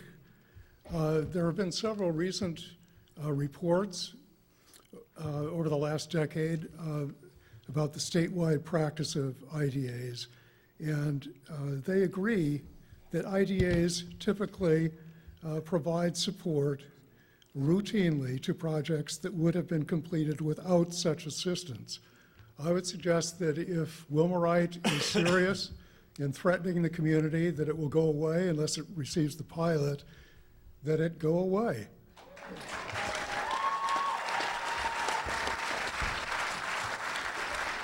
As others have suggested, let SUNY build the dormitories or let some other developer come in who doesn't rely on the taxpayer subsidy. In the mid-1990s, the New Paltz community, through its community organizations Save Our Community and Affirm, as well as the New Paltz Chamber of Commerce and the Village Board, all strongly opposed the Orange County IDA plan to grant a major pilot benefit to the Walmart project, planned for the land next to the thruway exit. The principles were the same then as now. The pilot gave no benefit for the local community, only for the developer. Also, the issue of respect for home rule was quite important. Let the affected local community decide. In the end, in this case, the project was defeated by large community protests, a responsive planning board majority, and the voters of New Paltz.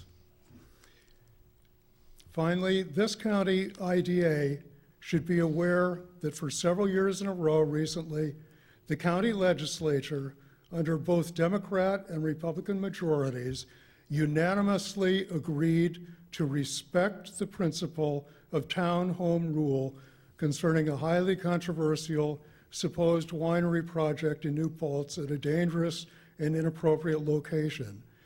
The legislature voted to let the various boards of New Paltz decide instead of granting a county exemption from local zoning, which would have allowed the project to go through.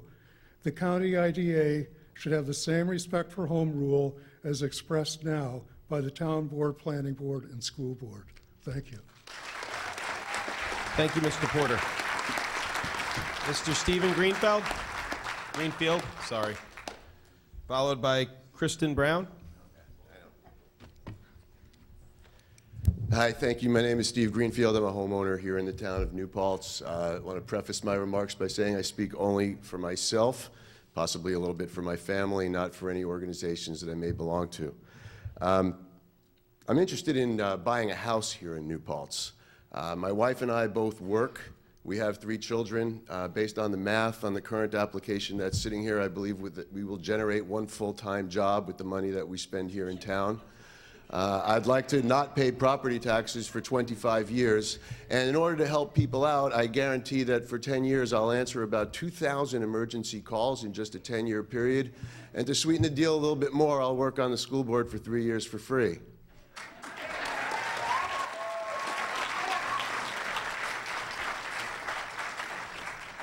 I also guarantee that at the end of the 25 years, I'll remain here for the rest of my life and continue spending money here and contributing to local community life. Now, I started out, admittedly, and quite obviously deliberately, being a little bit of a wise guy about this. But the reason for that, no offense intended, is that that's what the math of the application in front of you represents right now. The numbers don't add up. I have been in this situation looking at proposals many times in the past. They are full of numbers that don't add up. If the numbers that they say would be happening, if those 700 people are going to create 130 jobs, they're obviously going to be spending all their time spending money and no time at all in school, and I don't know where they're getting that kind of money from.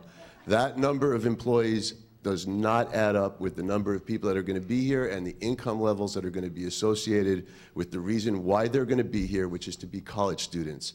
And we all know that. We recently had a proposal presented here that's no longer on the table that was suggesting that it should be tax-free because of its 55 and over population would not create any students in the school district. And I was on the school board at the time, and it occurred to me that I was already in my 50s myself, and I have 3 kids in the school district, and I will for the next 9 years. And most of my friends were in their 50s and had several kids in the school district, and would for the next 9 years. So the question that we have here today is not, do they need the dorm? For all I know, they do. That's fine. Will it help them attract students? Fine. You're the IDA. That's not the question that's before you. The question that's before you is whether their proposal merits getting a pilot, getting a tax break for what they're doing, as compared to all these people out here who live here, work here, and pay, and contribute to community life here, and have to pay full taxes. They don't seek a break. They volunteer in the community, et cetera. And so the question for you is not whether their project is needed. The concept for you is whether the tax break is necessary to make the project happen. And I assure you, I've read all the documents and you have them before you, and they're saying it verbally, but they're not making the case to you mathematically of why the pilot is the difference. They keep saying it's the difference, but they're not explaining to you with any calculus of why the pilot is the difference between whether they can break even or whether they have to pick up their toys and go home.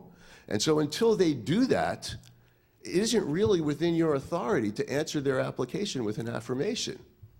You know, we've already heard what's in the law. You have that to you. So I encourage you to look at it just from the narrow perspective of the IDA, and I don't think they meet your criteria. Thank you, Mr. Greenfield. Kristen Brown, followed by Vincent Variano.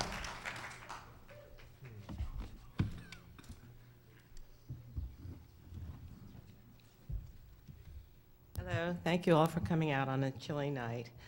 In your notice of tonight's public hearing on your website, the application that accompanies that application from Wilmerite is dated February of 2013. A lot has changed since then, and many of the documents that they have referred to tonight and which were included in that packet are now obsolete. So I ask you to look at the new documents that you've received since then. But actually, I don't think you should be holding this public hearing at all, because by your own definition, this project is not qualified to apply for a pilot. In its application for tonight's hearing, Wilmerite checked the yes box, claiming that its application is allowable under your UTE policy because it is dormitory housing. However, on page 10 of your UTEP, which you recently amended presumably to accommodate Wilmerite, your definition of dormitory housing is, shall mean housing facilities designed and occupied by students. Park Point was not designed by students. Okay, so to hold tonight's public hearing as your decision, as your definition now stands, is clearly an arbitrary and capricious conflict with your own policy. In constitutional law, ambiguous language is void for vagueness, but your definition isn't even ambiguous. It's just crazy. It's like, let's do this ASAP, and it's obviously a mistake. So are you really comfortable basing a decision that will cost our town, county, and state millions of dollars on a policy with this kind of mistake? And who is responsible? According to your fact sheet, legal fees are paid for by the project applicants directly to your counsel. So does that mean that Wilmerite paid your lawyer to draft this amendment? That's not reassuring. Please close this public hearing and go back to the drawing board to amend your definition and give us another chance to show that adding housing to your list of eligible projects will have catastrophic consequences for every resident of Ulster County. You can look at your Greenway Compact. I'm getting all right, wow, got a lot more to say. But I'll close by saying, please close this public hearing and open a new one to amend your definition of dormitory housing. And when you do, please remember that Wilmerite describes New Paltz as an economically distressed community. Your mission is to promote economic prosperity.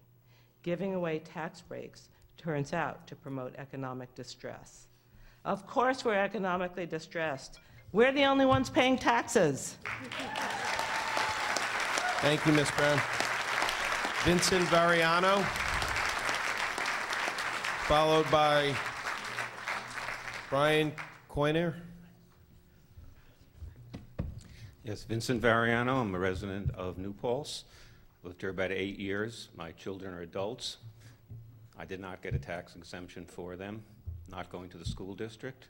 I think that everyone should pay their fair share. I've summed up my position thusly. No corporate welfare. Thank you. Thank you, Mr. Variano. Mr. Brian apologize about the name. Followed by Laurel Garrick. Thank you. Good evening. My name is Brian Cournoyer. I'm a resident of the village of New Paltz, and I'm also a member of the school board. I wanted to share with you tonight a resolution that was passed by the school board on December 18th regarding payment in lieu of tax agreements. I'm just going to skip the first couple of sections so that we, in the interest of time.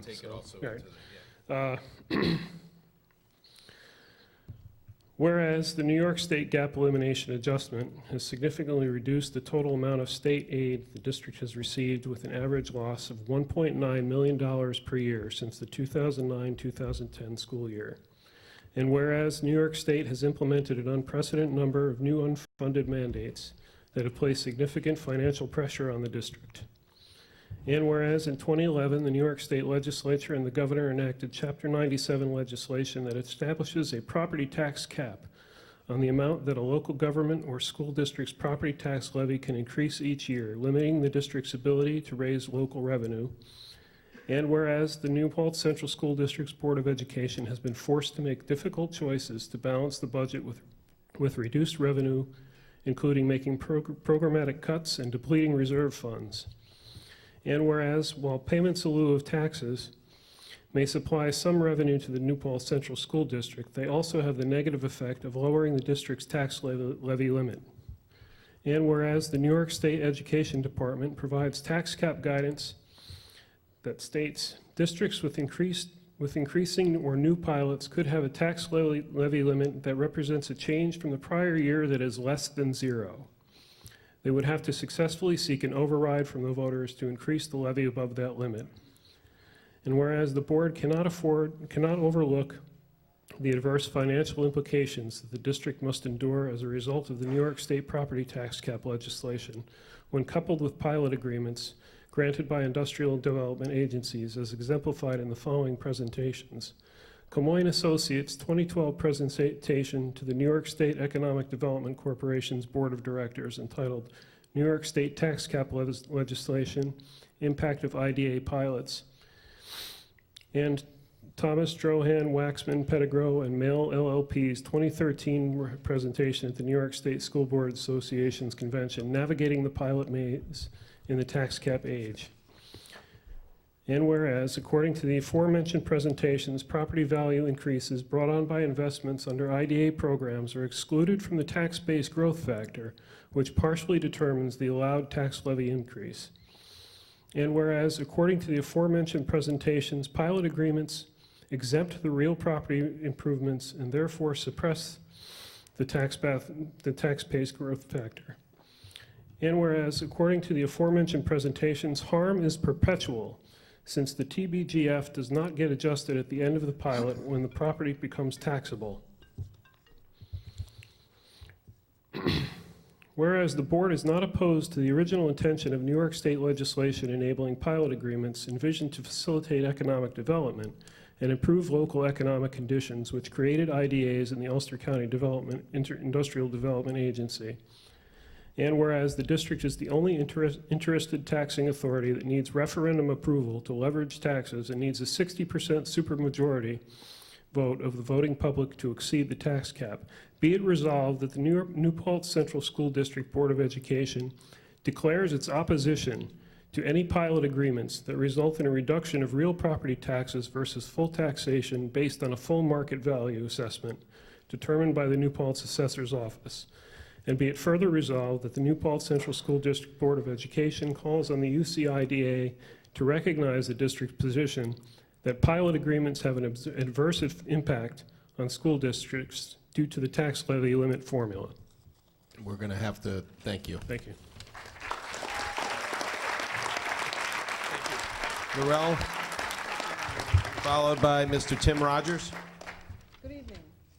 My name is Laurel Garrick Duhaney, and I'm the Associate Provost and Dean of the Graduate School at SUNY New Paltz. And I want to say how appreciative I am of this opportunity to voice my support for the PowerPoint project to address the need that our graduate students have for affordable, safe housing that is close to the college. During the last several semesters, we have invested significant time and resources to the strategic expansion of our recruitment activities to bring some of the brightest and best students to the college to boost our declining graduate enrollments. Fortunately, we have begun to see an uptick in the number of graduate students to some of our graduate programs.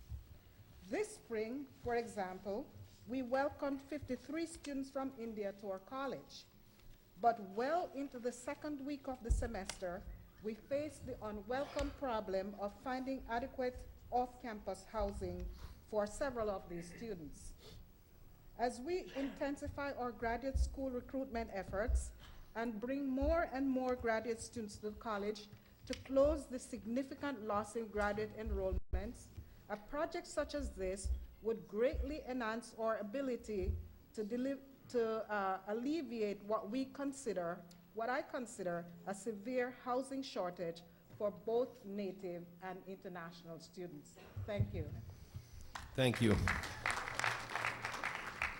Mr. Tim Rogers, followed by Andy Weiss Bartek. Hi, my name is Tim Rogers. I live in the town of New Paltz. I also brought my mom. She's also a resident of the town of New Paltz for 40 years. I chose to raise my family in New Paltz after growing up here and attending our public schools.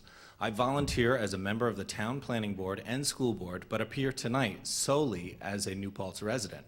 The following analyses of Park Point's IDA application and other publicly available records are my own and may not reflect views from my colleagues on the town planning board or the school board. I'm not commenting on the merits of the land use application before the planning board. In October, Wilmerite's consultant responded to an independent peer review of their claims by saying, fiscal impact analysis is part art and part science. The independent evaluation of Wilmerite's fiscal report included the statement, the only new economic activity spurred by the development is the construction and operation of Park Point itself. Like the independent consultant, I had trouble with Wilmerite's artistic techniques used in their claim that Park Point will fund $7.9 million in new annual sales for New Paltz. In particular, I was bewildered by their spending baskets created to support their $7.9 million assertion. The baskets for faculty overlooked what faculty actually earn. The the National Center for Educational Statistics reported that full professors at SUNY have gross salaries of $97,000, but lecturers and assistant professors earned $54,000 on average. Wilmerite stated that faculty will use $36,000 from their spending baskets on things like food, entertainment, and personal care products. If so, just having $36,000 available for that spending, I estimate they will need a gross salary of at least $51,000 to pay for their baskets, assuming a 30% income tax rate. But that doesn't even consider expenditures like rent, health insurance, or contractual retirement savings not included in Wilmerite's spending baskets. My mom's here. I got 3 extra minutes.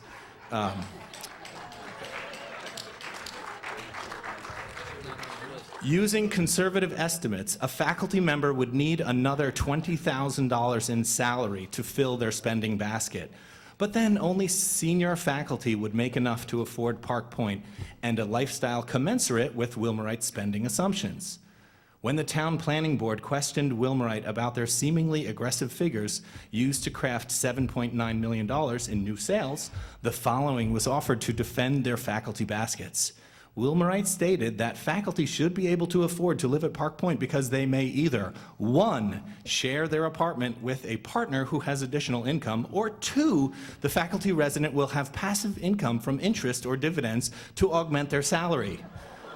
I was troubled by the methods Wilmerite used to arrive at $7.9 million, but my concerns were compounded by their silly explanations about faculty apartment shares and hard-working investment portfolios.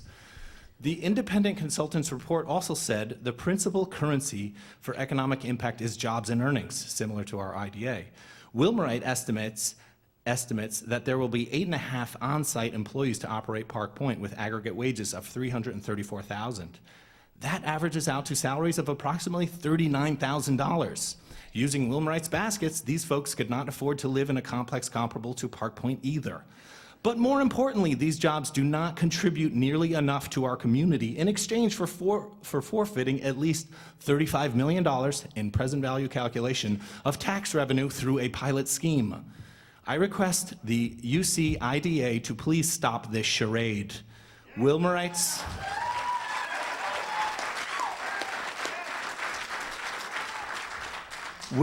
project will spur minimal new economic activity. Park Point will not offer material new jobs or earnings. Park Point will not be constructed at any other place.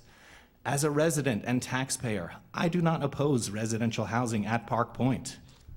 But I respectfully suggest that the IDA cannot and should not grant Wilmerite the pilot they request for. Thank you, Mr. Rogers.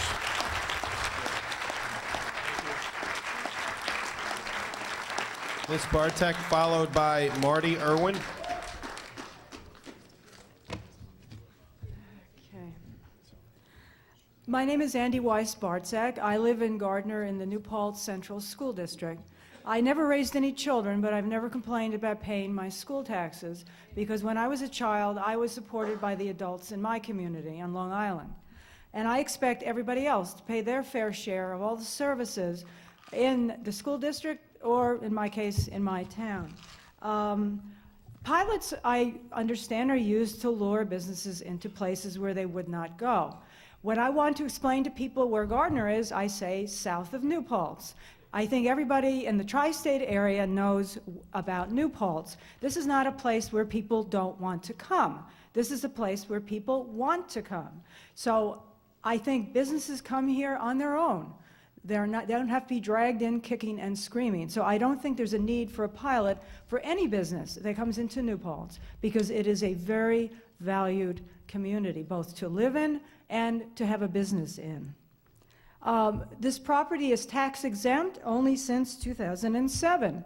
Before 2007, this property paid taxes, I assume, as part of an agricultural land. So when they talk about, well, it would otherwise be tax exempt, that was the decision of SUNY Foundation to buy the property and take it off the tax rolls.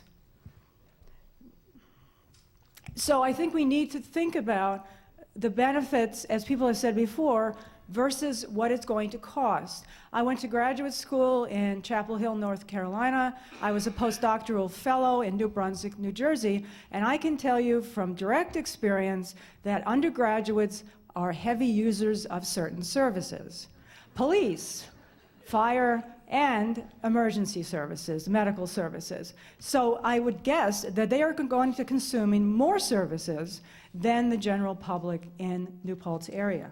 And as a scientist, I am truly amazed by the accuracy or the precision of 4 digits numbers for the cost of each call, service call that's going to come from this new development. When I worked in a lab, I didn't even dare to use 4-digit accuracy. Thank you.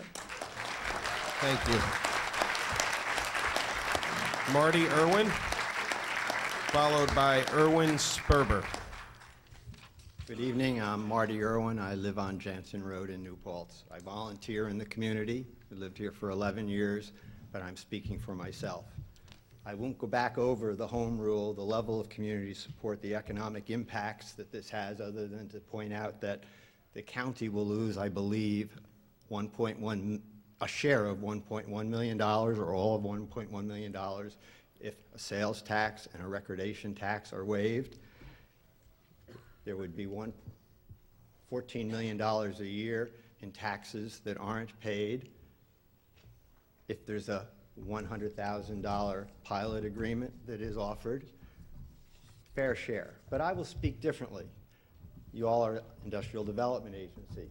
I had the opportunity to work with an industrial development agency in another county. I developed affordable housing. I never had a pilot agreement. I did take advantage of sales tax exemption and recording tax exemptions. My projects worked economically, But I would ask you to consider, because you all are on a development agency board, you must have a development background or knowledge in some capacity, that nobody, there was 2.5 years from when the project was started until you folks accommodated a pilot. In 2.5 years, they spent a lot of money. They spent it on option fees, engineers, architects, attorneys, environmentalists, all carrying costs. Nobody who's in business would spend that kind of money for 2.5 years without a reasonable expectation of the project being financially viable. The idea of but for came up only after, as I understand it, you folks allowed for a pilot agreement. That raises the question, were these folks seriously needing but for a pilot agreement in order for this to work, when for 2.5 years they didn't expect that, but it must have worked for them? Thank you very much. Thank you, Mr. Irwin. Irwin Sperber, followed by Gerald Benjamin.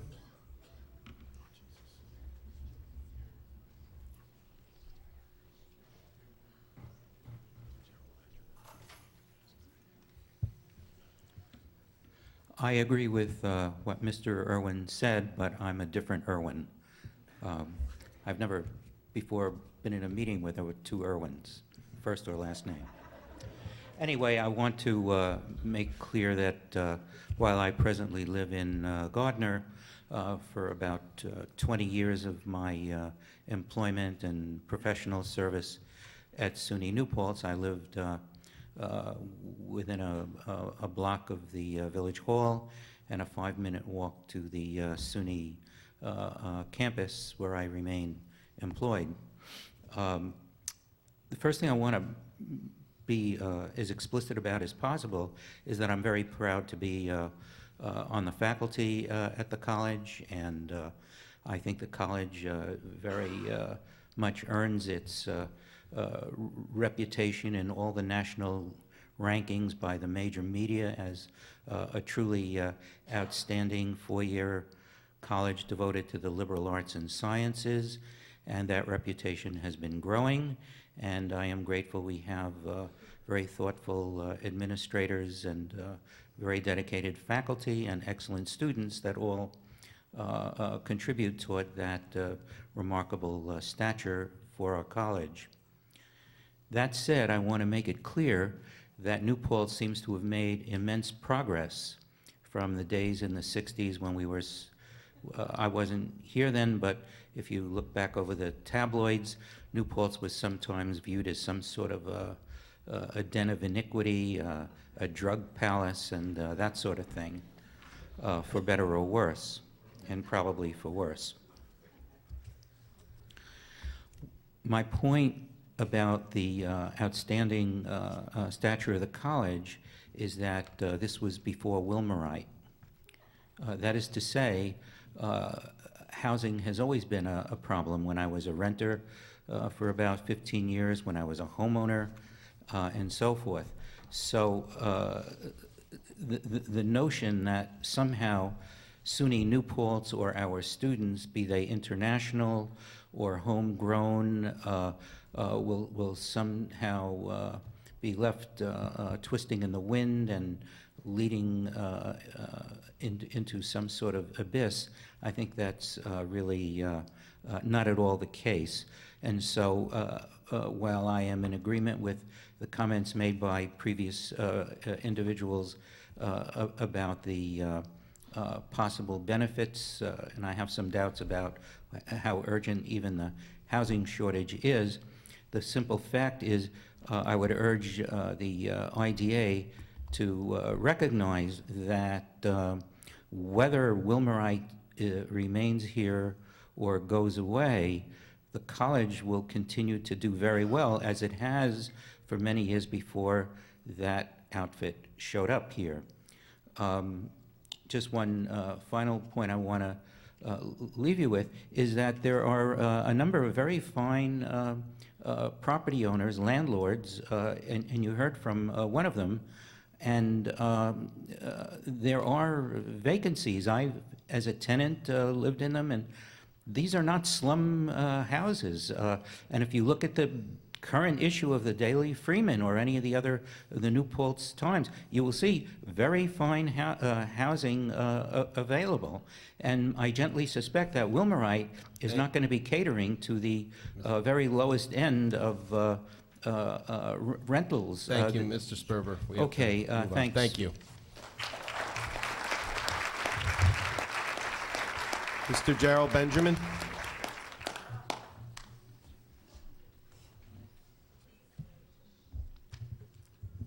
Good evening, and thank you for the opportunity to speak. My name is Gerald Benjamin. I've lived in New Paltz for 45 years, and I must say that there is no consensus, at least if one person's difference of opinion counts, on the alleged consensus being communicated here. I work for the college, and I've previously spoken on behalf of this project on a number of occasions. I do not speak for the college tonight. I have 4 or 5 things to say, and I hope to confine myself to the available time tonight. First, a reminder, you're not in a zero-sum situation. You don't have to decide pilot or no pilot, as Supervisor Zimit pointed out. You have to decide what an equitable and balanced outcome is based on a consideration of the merits of the arguments you hear. Second, this is a regional project, and I'm very pleased that the opponents have mobilized across the county, because I think the reason that we're asking you to make this decision is that you take into consideration the interests of the region and the entire county. I'm deeply committed to New Paltz. I've done public service and been elected to public service here and across New York State, and I believe that you have to consider, and I'm devoted to the community, but in this case I think you have to consider the region a very major regional employer that has major stakes. And I will say, it's not part of my prepared remarks, but I've said so in the past. And I feel a little Nixonian in saying this, and I'm not a great admirer of that former president. We are not liars. When we say the college is not going to grow its enrollment, that we mean that. When we say we need the housing, we mean that. And when we say we can't build it under the conventional means, we mean that. There are good reasons, and we presented them. I've slipped into speaking for the college. I'm sorry for that. Now, there are some unpleasant truths. The drawn-out hearing process that has gone forward has been an incremental, and I'm a political scientist, so I have some competence in analysis in the area, has been, hold that up again, please. Thank you. The incremental effort by opponents to identify the project's greatest vulnerabilities, generate delay until they could find a way to attack it and kill it. They identified and rightly so, we are under enormous property tax stress, and they've identified this as the point of vulnerability, a way of mobilizing the community, as it has been mobilized in the past, to kill other projects, to kill this project. Make no mistake about it. What's at stake is a serious effort to kill this project by a coalition of interests opposed to it. Who are those interests? Landlords who benefit from the college every day, but fear competition from student tenants on the basis of quality and cost. Ideologues who are hostile to profit-making business, especially those they define as big or not local. Long-term opponents to the college, the interests of which they see as somehow alien to the community.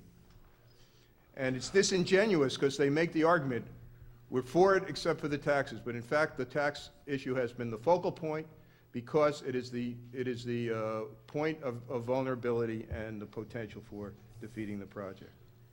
Now, this is notwithstanding evidence about how the proposed project will meet an unmet need, nor the reputation of a successful and upstate company that's attacked for being successful, and notwithstanding. Can I have some extra time as I'm being shouted down? Mr. Benjamin, we'll afford you 30 more seconds, as we've done for many other speakers tonight. Notwithstanding the profound ignorance that underlies visceral hostility to the college.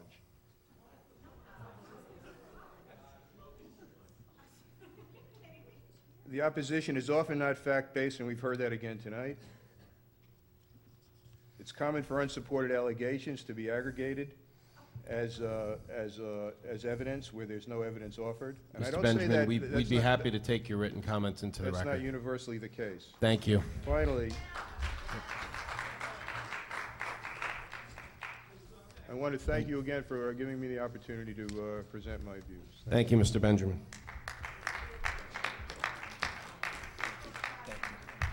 Mr. Ben Miller, followed by John Johnson.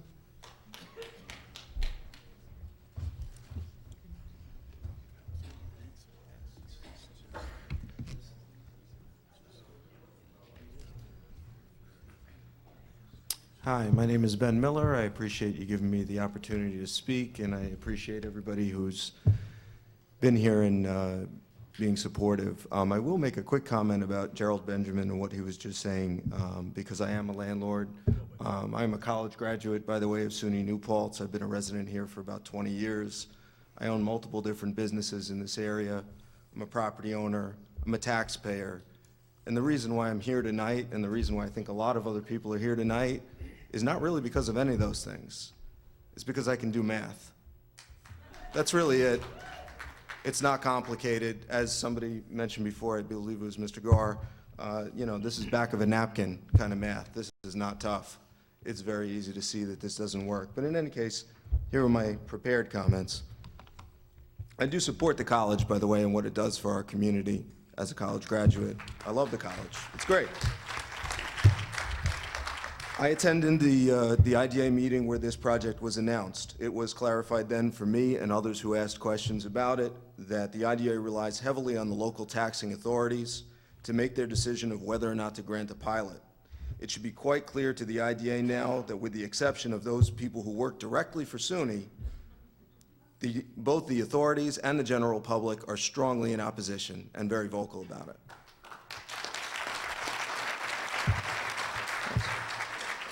We heard some numbers from the Camoin Economic Impact Study today. As we also recently heard, you can torture numbers to tell you anything you want. This study was heavily commented on, independently reviewed as part of the secret process. Both the study's methodology and the conclusions Camoin drew from it were determined to be heavily flawed.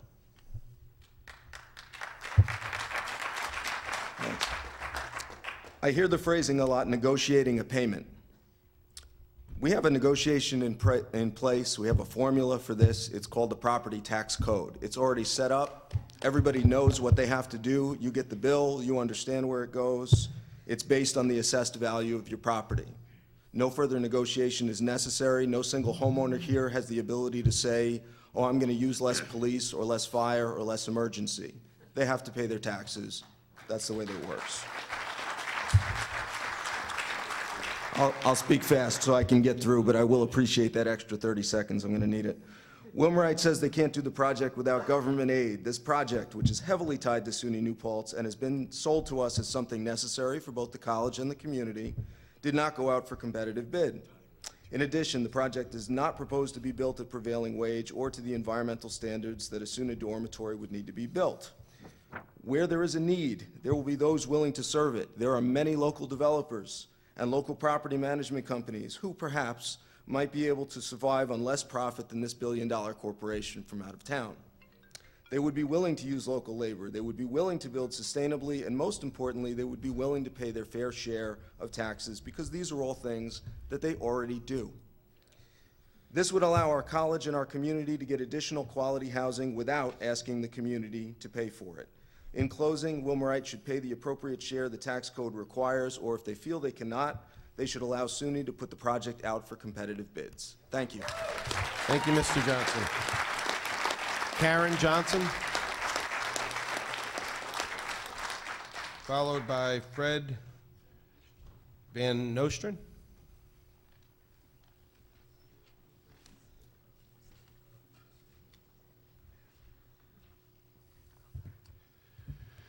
Hello, how are you? My name's John Johnson. This is my wife, Karen. We've made New Paltz our home. And I have a few issues with Wilmerite's financial consultants because everything that they have to say is their numbers are just completely flawed. The college, as Jerry Benjamin stated, is not going to increase enrollment. Currently, the college has been saying that currently they can only house 50% of their 8,000 students. So that's 4,000 students that's currently living in the community and in New Paltz and in towns in the surrounding areas, Lloyd, Gardner. So that's 4,000 bedrooms in the community that's currently being housed by students. Now, they also state that their commuters, anyone that lives off campus is a commuter. And the college says that the students have to live within a 30-mile radius. So you have a 30-mile radius with 4,000 bedrooms currently occupied by students. Now, currently, the college is building a 230-bedroom dorm, coupled with Wilmerite 732 bedrooms. That's approximately an additional 1,000 bedrooms. Now, we have 4,000 people living off campus. We're adding another 1,000 bedrooms. That's 5,000. So if the college does not increase enrollment, that's a 20% potential vacancy rate. The math is not very difficult. Now, I know eventually those vacancies will get filled up by families. I know it, but it's going to take several years before the families come in and fill this void. Now we're going to wind up with 1,000 more bedrooms. If you take each family, 2 parents and 2 kids, that's 500 more kids in the school system. 500 more kids. We're currently paying $22,600 per student.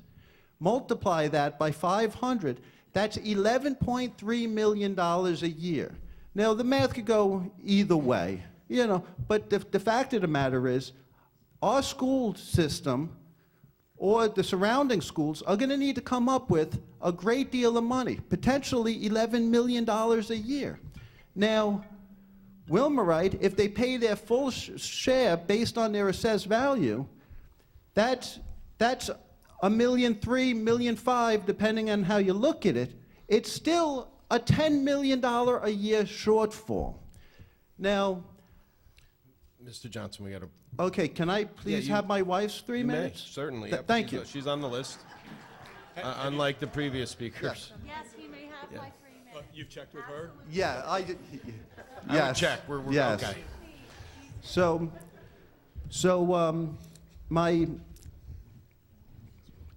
I'm off track now. Please don't count that. Currently, throughout New Paltz, there's 132 accessory apartments in New Paltz. Nearly every planning board meeting, except for lately for some reason, people are coming in looking for accessory apartments to put a little apartment down in their basement, or converting their garage into an apartment. Now, they're not doing this because they want to be a landlord. I guarantee you. They're doing this because they need the extra $500-800 a month to pay their mortgage. More specifically, to pay their taxes. The tax rate throughout this community is staggering. I don't know how. I honestly don't know how people do it. I don't know how I do it. I'm afraid of the future. Right now, it's my wife and I.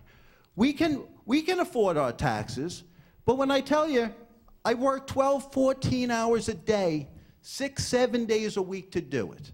Now, I'm not crying about it. I choose it. I live in a beautiful house in a beautiful part of New Paltz, and I wouldn't have it anyway.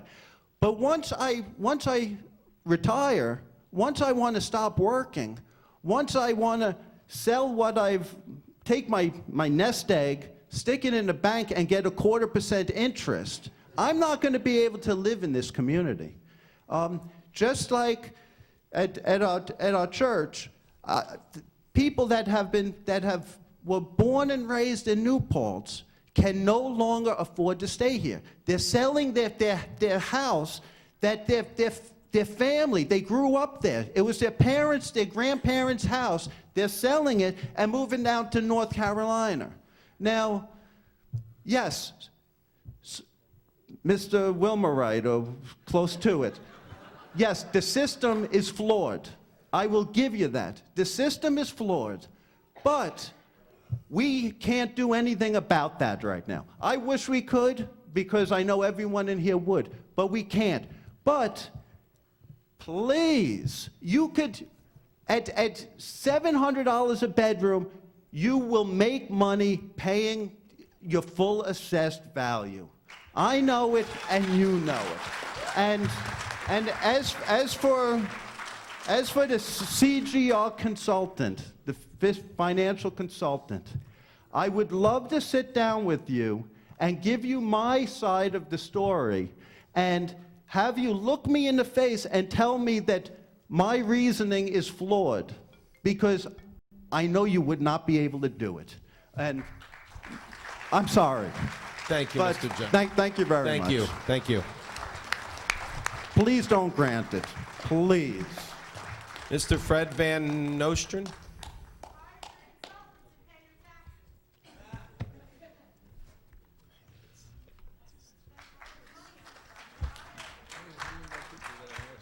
By the way, before I get started, I have my wife over here. I may need her 3 minutes. My name is Frederick Van Ocean Sr. I live on 80 Van Ocean Road, out in the hamlet of Plutarch in the town of New Paltz. And I have served on, I can't begin to tell you how many boards and that I've sit on, but there's been plenty. But the IDA is killing this town.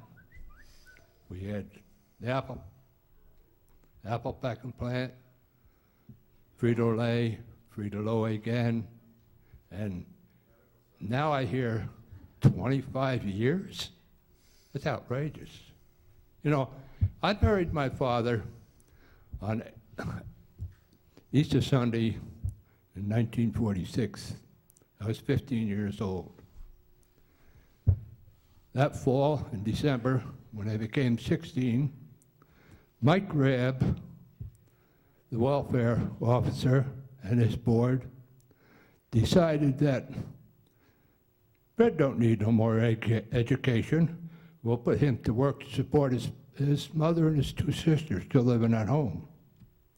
Well, I went to work on a 460-acre fruit farm, and every man there was over 35. Here I am, 16 years old. I had to go to work. I went to work and I paid my parents' mortgage and taxes. They're not a mortgage, we own our own place, but I paid my parents' taxes until I got married. When I got married in '54, I built my own house. I had to pay my own taxes. I had to pay the taxes on my mother's place until 1978 when she passed away. Then my son took the place over and I was free. I only had to pay 1 more taxes. But 25 years to me is a hell of a long time. And I'm 85. I've been around this town for 85 years. So I know what's going on. But if the IDA wants to do something, give me 10 years free taxes, and I'll be the happiest, and you'll help a lot of people in this town also. Thank you, Mr. Van Nostren. John Gatto, followed by Dan Torres.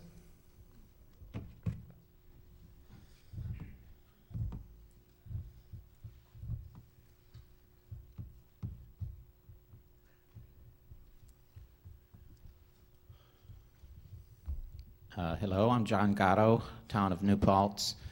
I'm here as a regular resident, and I should say as a fairly recent resident, newly arrived in New Paltz this year, and trying to stay abreast of local developments, make myself aware of issues locally, and educate myself about things that matter to the town.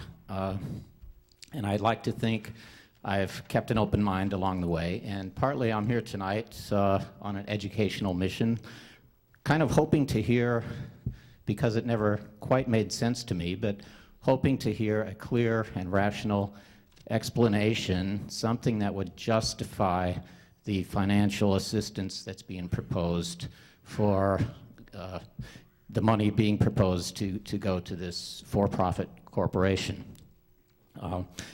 Speaking very briefly, I can just say I haven't heard it. And what I have heard really is a very simple and straightforward thing of a successful corporation expressing their desire for something that they would like to have. And let me just, conclude by saying that is not a good enough reason to approve this proposal. Thank you. Thank you, Mr. Gatto. Mr. Dan Torres, followed by Lee Lodare. Hello, my name is Dan Torres, Town of New Paltz. I serve on the New Paltz Town Board, but I'm actually going to speak to you today as a 23-year-old who's grown up in the town of New Paltz. There's not a lot of people here who have talked who are my age, which is okay. So I kind of feel like it's important to speak on behalf of people who are my age. I think one of the things that make our community very special, there's a number of things, but specifically our school district. And we spend a lot of money in school taxes here, and because of that, we get a great result, too. Our students go and do amazing things. Unfortunately, when a lot of those students go off to college, and they go to great colleges because of the education they get here, they can't afford to come back here. There's been a number of speakers who have already spoken, or people who are sitting here now who I went to school with, their children who would love to move here but simply can't. I recently was engaged, and I chose to stay in New Paltz because I really love this community, and I think it offers so much. And this weekend, actually, I went to look at homes. And my fiance actually jokingly said to me while we were doing the math, based on what we make and the taxes of the community, is, hey, we should apply for a pilot ourselves. I'm not expecting that to happen, of course. So what I will say is that I do fear that when we continue to grant projects like this, we're going to continue to have a brain drain on our community, and not just in New Paltz, but in the county as a whole. It's very hard for people my age to move into a community. And this is housing for SUNY students, which I think is great, and I think few people are opposed to. But I wouldn't even call this affordable housing, and I'd argue that those students who I would imagine would fall in love with our community then do not have the opportunity to stay in our community either. Whether you're a high school student or a SUNY New Paltz student, you still have that issue. So again, I think this is very much an issue of home rule, and I really ask you all to not subsidize the profit of a private industry off the taxpayers' backs. Thank you. Thank you, Mr. Torres.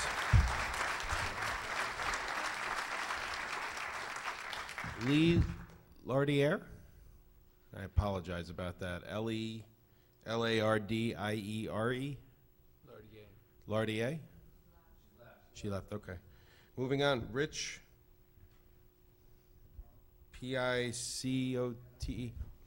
Sorry.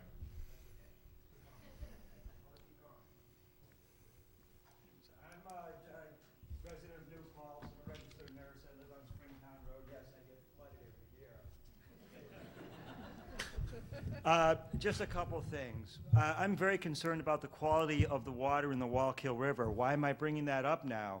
Because you want to put, or our friends over there want to put yet another sewage treatment plant in the town. What we're trying to do through Riverkeeper and a few other organizations that I'm a part of is get the Wallkill River listed on what's called the 303D. That's an EPA, that's the Environmental Protection Agency, it's a federal agency. That's a listing of impaired rivers. If that will be the case, this development will also have to pass inspection of the Environmental Protection Agency. So keep that in mind as you move forward with your project. Finally, one other thing I want to say directly to the board, shake your head if you will, is that if I was your bosses, I'd fire you. You're all of this talk, all of this, everything tonight, for 8 jobs in this community. When I moved to this community, that was my mortgage, that was my taxes. Now they're equal. Thanks a lot, and I hope that you can see that the people of the town do not want this project. Thank you.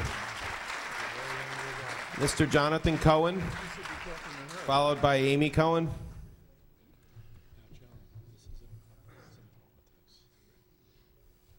Hi, my name is Jonathan Cohen. I live in the village of New Paltz.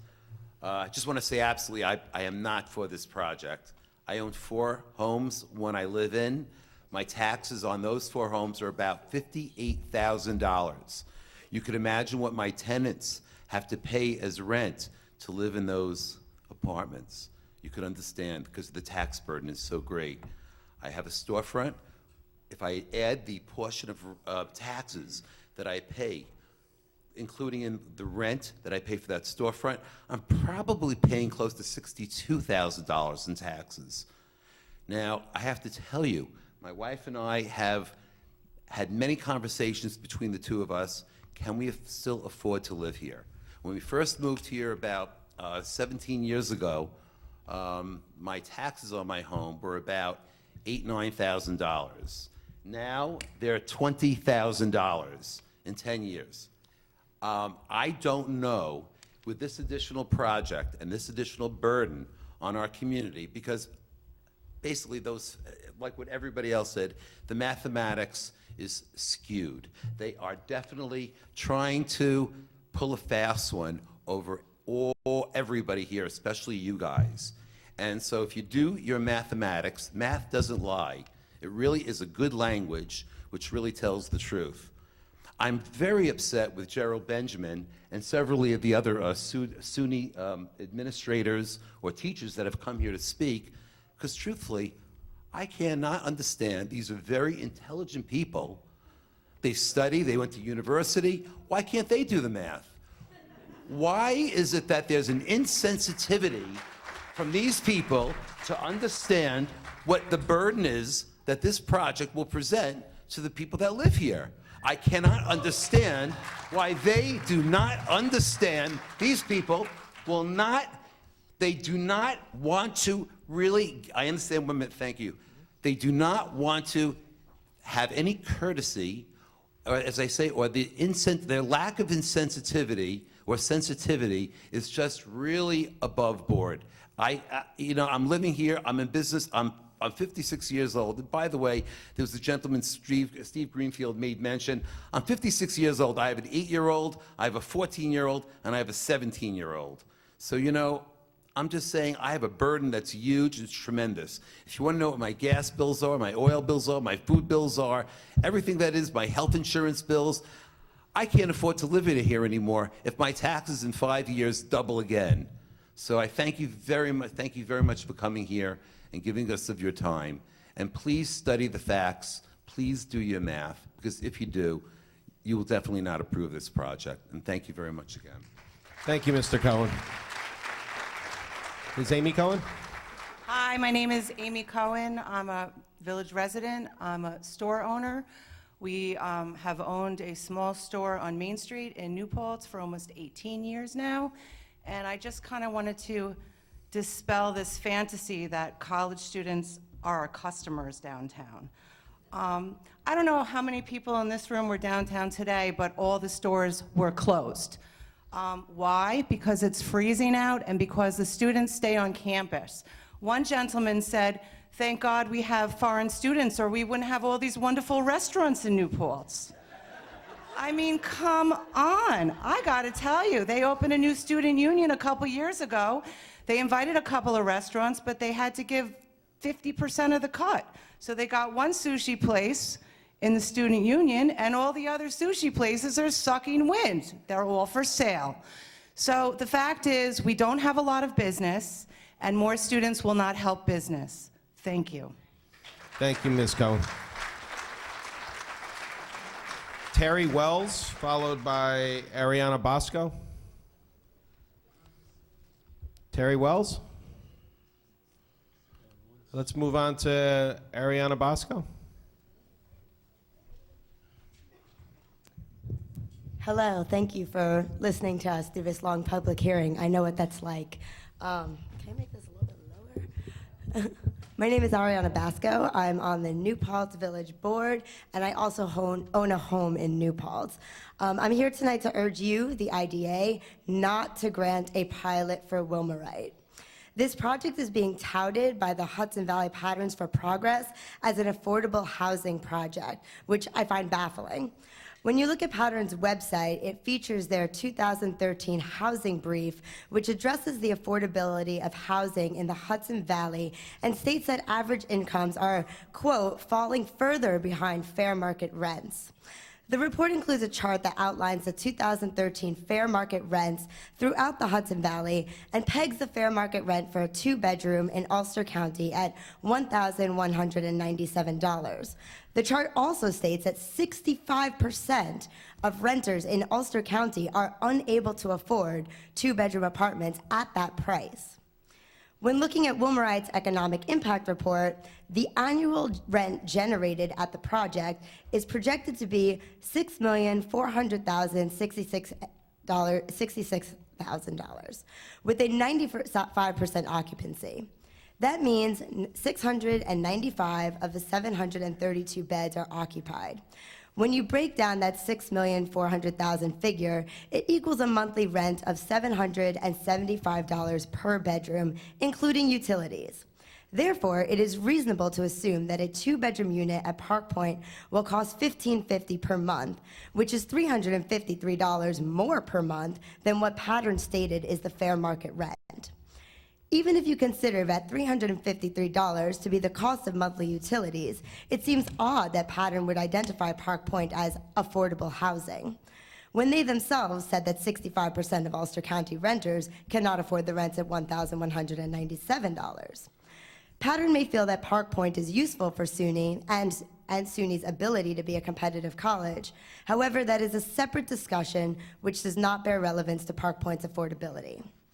Along the lines of wages falling behind fair market rents, I find it curious that Park Point, which will house 732 beds, will cost $55 million to build, while the new campus residence hall, which will house 225 beds, will cost $30 million to build. That translates to SUNY paying $136,000 per bed, while Wilmerite pays less than $75,000 per bed, because their cost of $55 million also includes a clubhouse, and group area studies, fitness facilities, and an outdoor pool, and more. Perhaps the reason why SUNY pays almost twice as much as Wilmerite to build housing is because the 200-plus construction jobs they are promising will not be paying workers prevailing wage, something that SUNY, as a state agency, is mandated to do. And I know all of you asked them about prevailing wage when they came before you.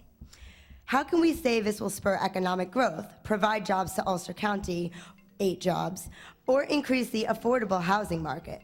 The answer is that we cannot. In conclusion, this project is not worthy of a pilot because it is not creating affordable housing, it is not creating a multitude of new jobs for New Paltz or Ulster County, and it is an effort to sidestep prevailing wage and build student housing on the backs of our local taxpayers. Thank you very much. Thank you, Ms. Pascal. Dan Guenenta, G-U-E-N T-H-A? Dan? No. Leonard Loza?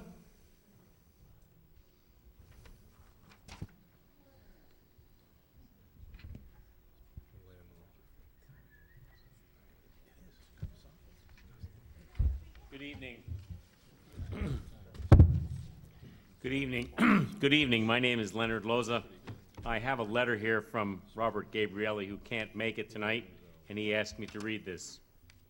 Dear sirs, I am very concerned that the parties to this application may have used various devices to their benefit, all adversarial to the benefits of our tax-paying community and our local economy. The college, a state institution normally bound by open bid solicitations, is partnering with Wilmerite, thereby obviating any chance designed to save taxpayers' monies from their bidding process. The college has likewise circumvented prevailing wage rate rules required for state building projects. The college says Wilmerite is a private entity, but then claims Wilmerite is their partner in this project, which is designed for the sole and exclusive benefit of the college.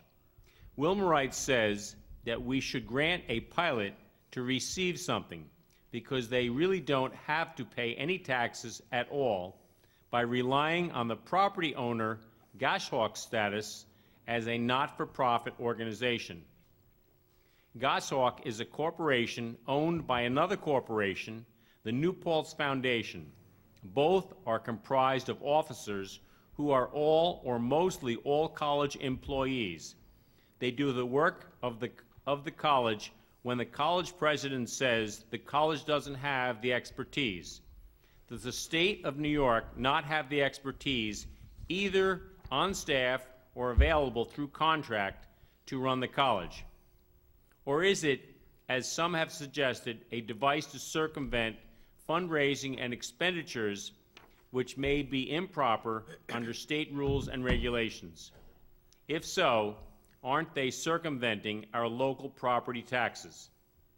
As Bob sees it, or I, there are many seeming inconsistencies which raise serious questions of probability. A private citizen cannot request an option of the Attorney General or an opinion of the State Comptroller, but you, as public officials, can. I am requesting that before you undertake any further application, you request both the opinions of the Attorney General and the State Comptroller regarding the legality and expenditures involved in this project.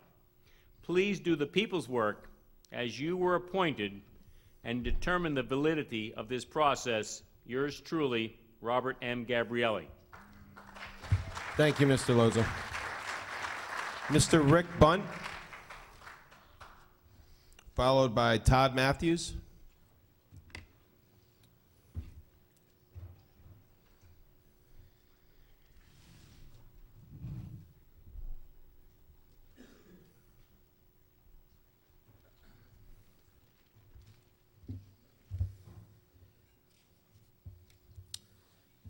Hi, I'm Rick Bunt. I was born and raised in New Paltz. In 2003, I ventured off into the world of developing property. I built my first spec home, and years follows, I built some custom homes and some more spec homes in this area. In 2007, I purchased my first rental property. In 2009 and 2012, I developed some properties right here in the village and became a landlord in the village. I know many other people in this audience who have built out rental properties and who have done large developments, 75 unit and plus. Never once have I ever heard any one of them state that they would not be able to build these projects due to the taxes in New Paltz. I find Wilmerites' claim to be ridiculous, and a billion-dollar development company knows the economics of the development business well enough to know that. I have invested my life savings in this town, and I hope that that nest egg will grow and bear fruit one day. If this IDA board creates this unfair playing advantage for a billion-dollar corporation out of Rochester and leaves property owners who have grown up here, who have invested their life savings here, out to dry, I find that to be criminal. It's criminal behavior. That's all. Thank you.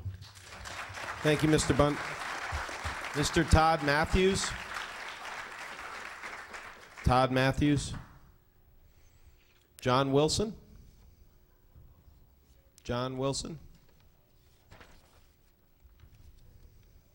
Joan Bender. Ms. Bender? Okay.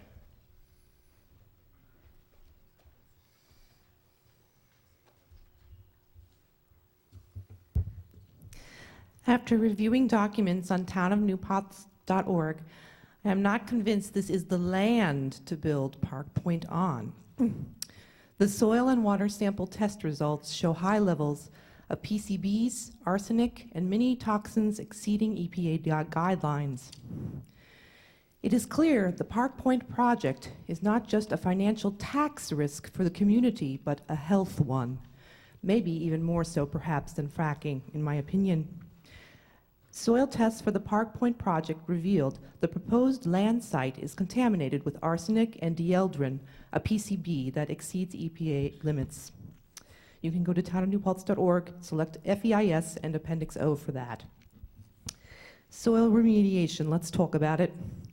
If you want to do this, okay. If you were going to build a house, would you want to build it on land with PCBs and toxins in its soil and water? If you did, would you just remove a few inches of the soil, put plastic on it, add a new layer of soil on top before spending millions of dollars to build a home?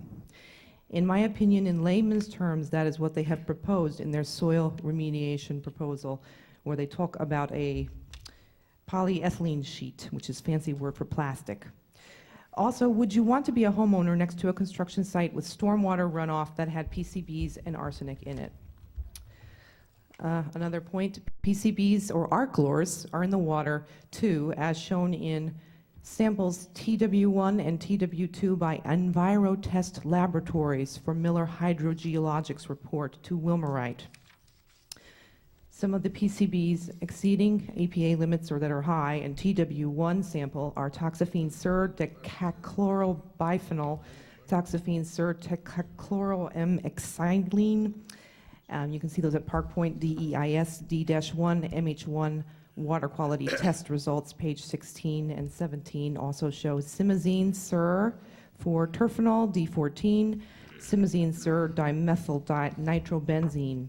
On the TW2 sample, PCBs and toxins exceeding limits include toxaphene Sur decachlorobiphenyl, simazine Sur 4 terphenol D14, as well as arsenic exceeding EPA limits, high levels of barium and nickel. Let's talk financial tax liability in terms of environmental risk on building on land with toxins. 20 years ago, it cost upwards of $35 million in taxpayer money to help SUNY New Paltz out when there was contamination in 6 buildings because of a electrical protection not being installed on 5 PCB transformers. The EPA fined them $158,000. But the taxpayers were left with the burden. Does the formation of SUNY New Paltz Foundation's nonprofit subsidiary, Golshock LLC, protect SUNY New Paltz from environmental risk liability, putting that onto the taxpayers potentially in the future? Can they even purchase environmental insurance due to the high level of toxins in the soil and water? Thank you, Please, Ms. Bender. Go ahead. listen, try building dorms on non-toxic land to avoid environmental risk to taxpayers so we don't repeat this $35 million cleanup cost that happened 20 years ago from the PCB disaster. Thank you very much. Thank you, Ms. Bender. Catherine Sobanga? And I apologize if I butchered that. Well, I can appreciate with Horodisky how many times it's been butchered, so. Well, as Henry VIII said to each of his wives, I'll try not to keep you very long. I'm a 30-year homeowner here in New Paltz, and I would like to urge you to deny this pilot. I intentionally shop in the village as much as possible. I'm a volunteer in the community, and I want more owner-occupied housing in the village. If you increase the tax burden on the rest of New Paltz taxpayers, there will be even fewer owner-occupied houses in New Paltz. I'm opposed to subsidizing a company that can't manage a project well enough to pay the same tax as I do. We manage our money to manage to pay our taxes. They can do the same. These pilots are to promote economic development. I have heard that Park Point will create only 8 permanent jobs, and somebody earlier pointed out that the students would be spending more money in New Paltz, especially at night. Well, living in the village, I can assure you that the nightlife in New Paltz is not in need of further economic development. It's doing okay. So this isn't a job-creating project. This isn't economic development for New Paltz. Please don't grant the pilot. Thank you. Thank you, Catherine. Bob Lukomsky.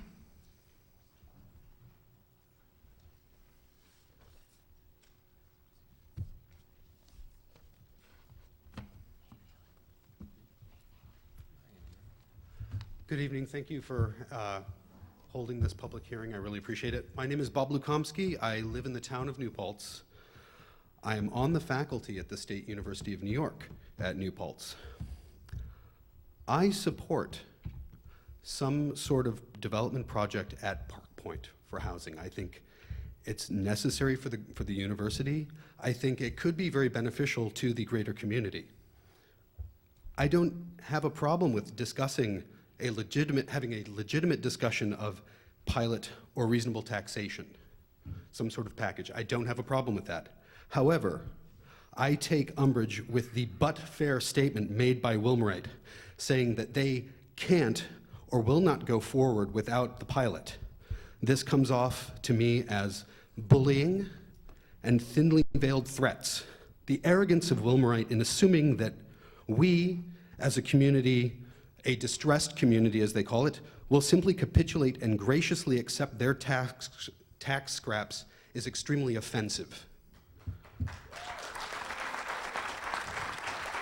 Equally offensive to me is their assumption that this but-for clause will cause the UCIDA to simply act as a rubber stamp. Thank you very much. Thank you, Mr. Lukomsky.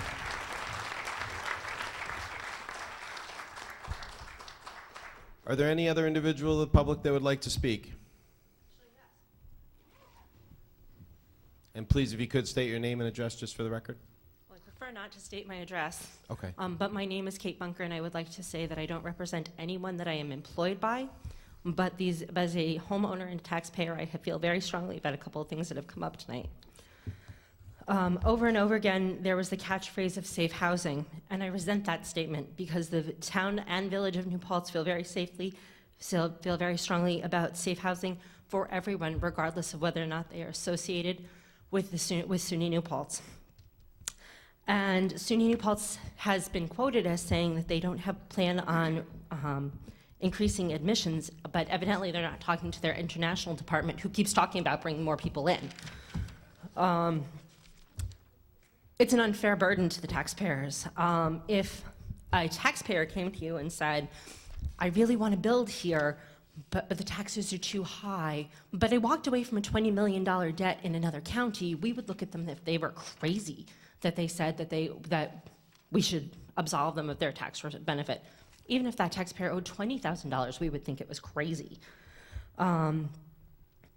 Yes, the land would, if it was undeveloped, would stay off the tax rolls, but the police and fire department would not be pulled out there every 2 seconds because of, according to a recent village meeting, rampant taking down of the fire detectors.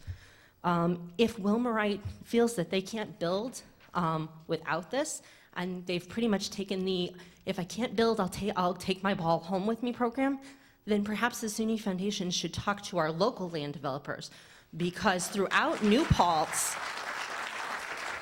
landlords are building and creating safe spaces and still paying their taxes. I think it's wonderful to have accommodations for the SUNY students. I just think that if you're going to do it, they should be as responsible as the taxpayers. I am a 33-year resident of the town and village of New Paltz. I love New Paltz, but I am being taxed out of living in New Paltz. So thank you for your time this evening. Thank you.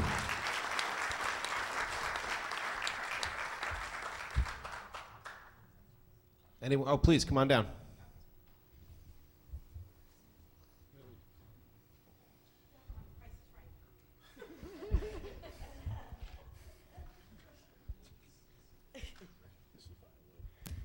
Hi. My name is Teresa Thompson. I am a SUNY graduate twice, bachelor's degree and also master's degree. of SUNY New Paltz. I'm also the vice chair of the Chamber, let me get this right because it's very long, the New Paltz Chamber of Commerce, Regional Chamber of Commerce Foundation at New Paltz. I work on several foundations in this town. I'm a mom of 2. I own a successful business for 20 years in downtown New Paltz. I'm a member of all of the PTAs. I think I know probably almost everyone that spoke tonight.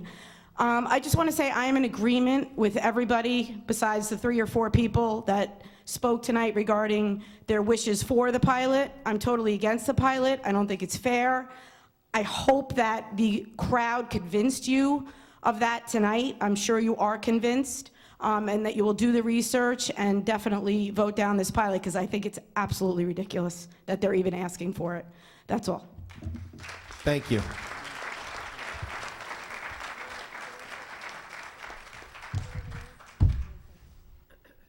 Anyone else? Okay, then at this point I will reiterate that we will continue to receive written comments for the public record through February 4th, which is a week from today. And at this point, and if there are no further comments, I will close this public hearing at 10:05 p.m. Thank you all for coming.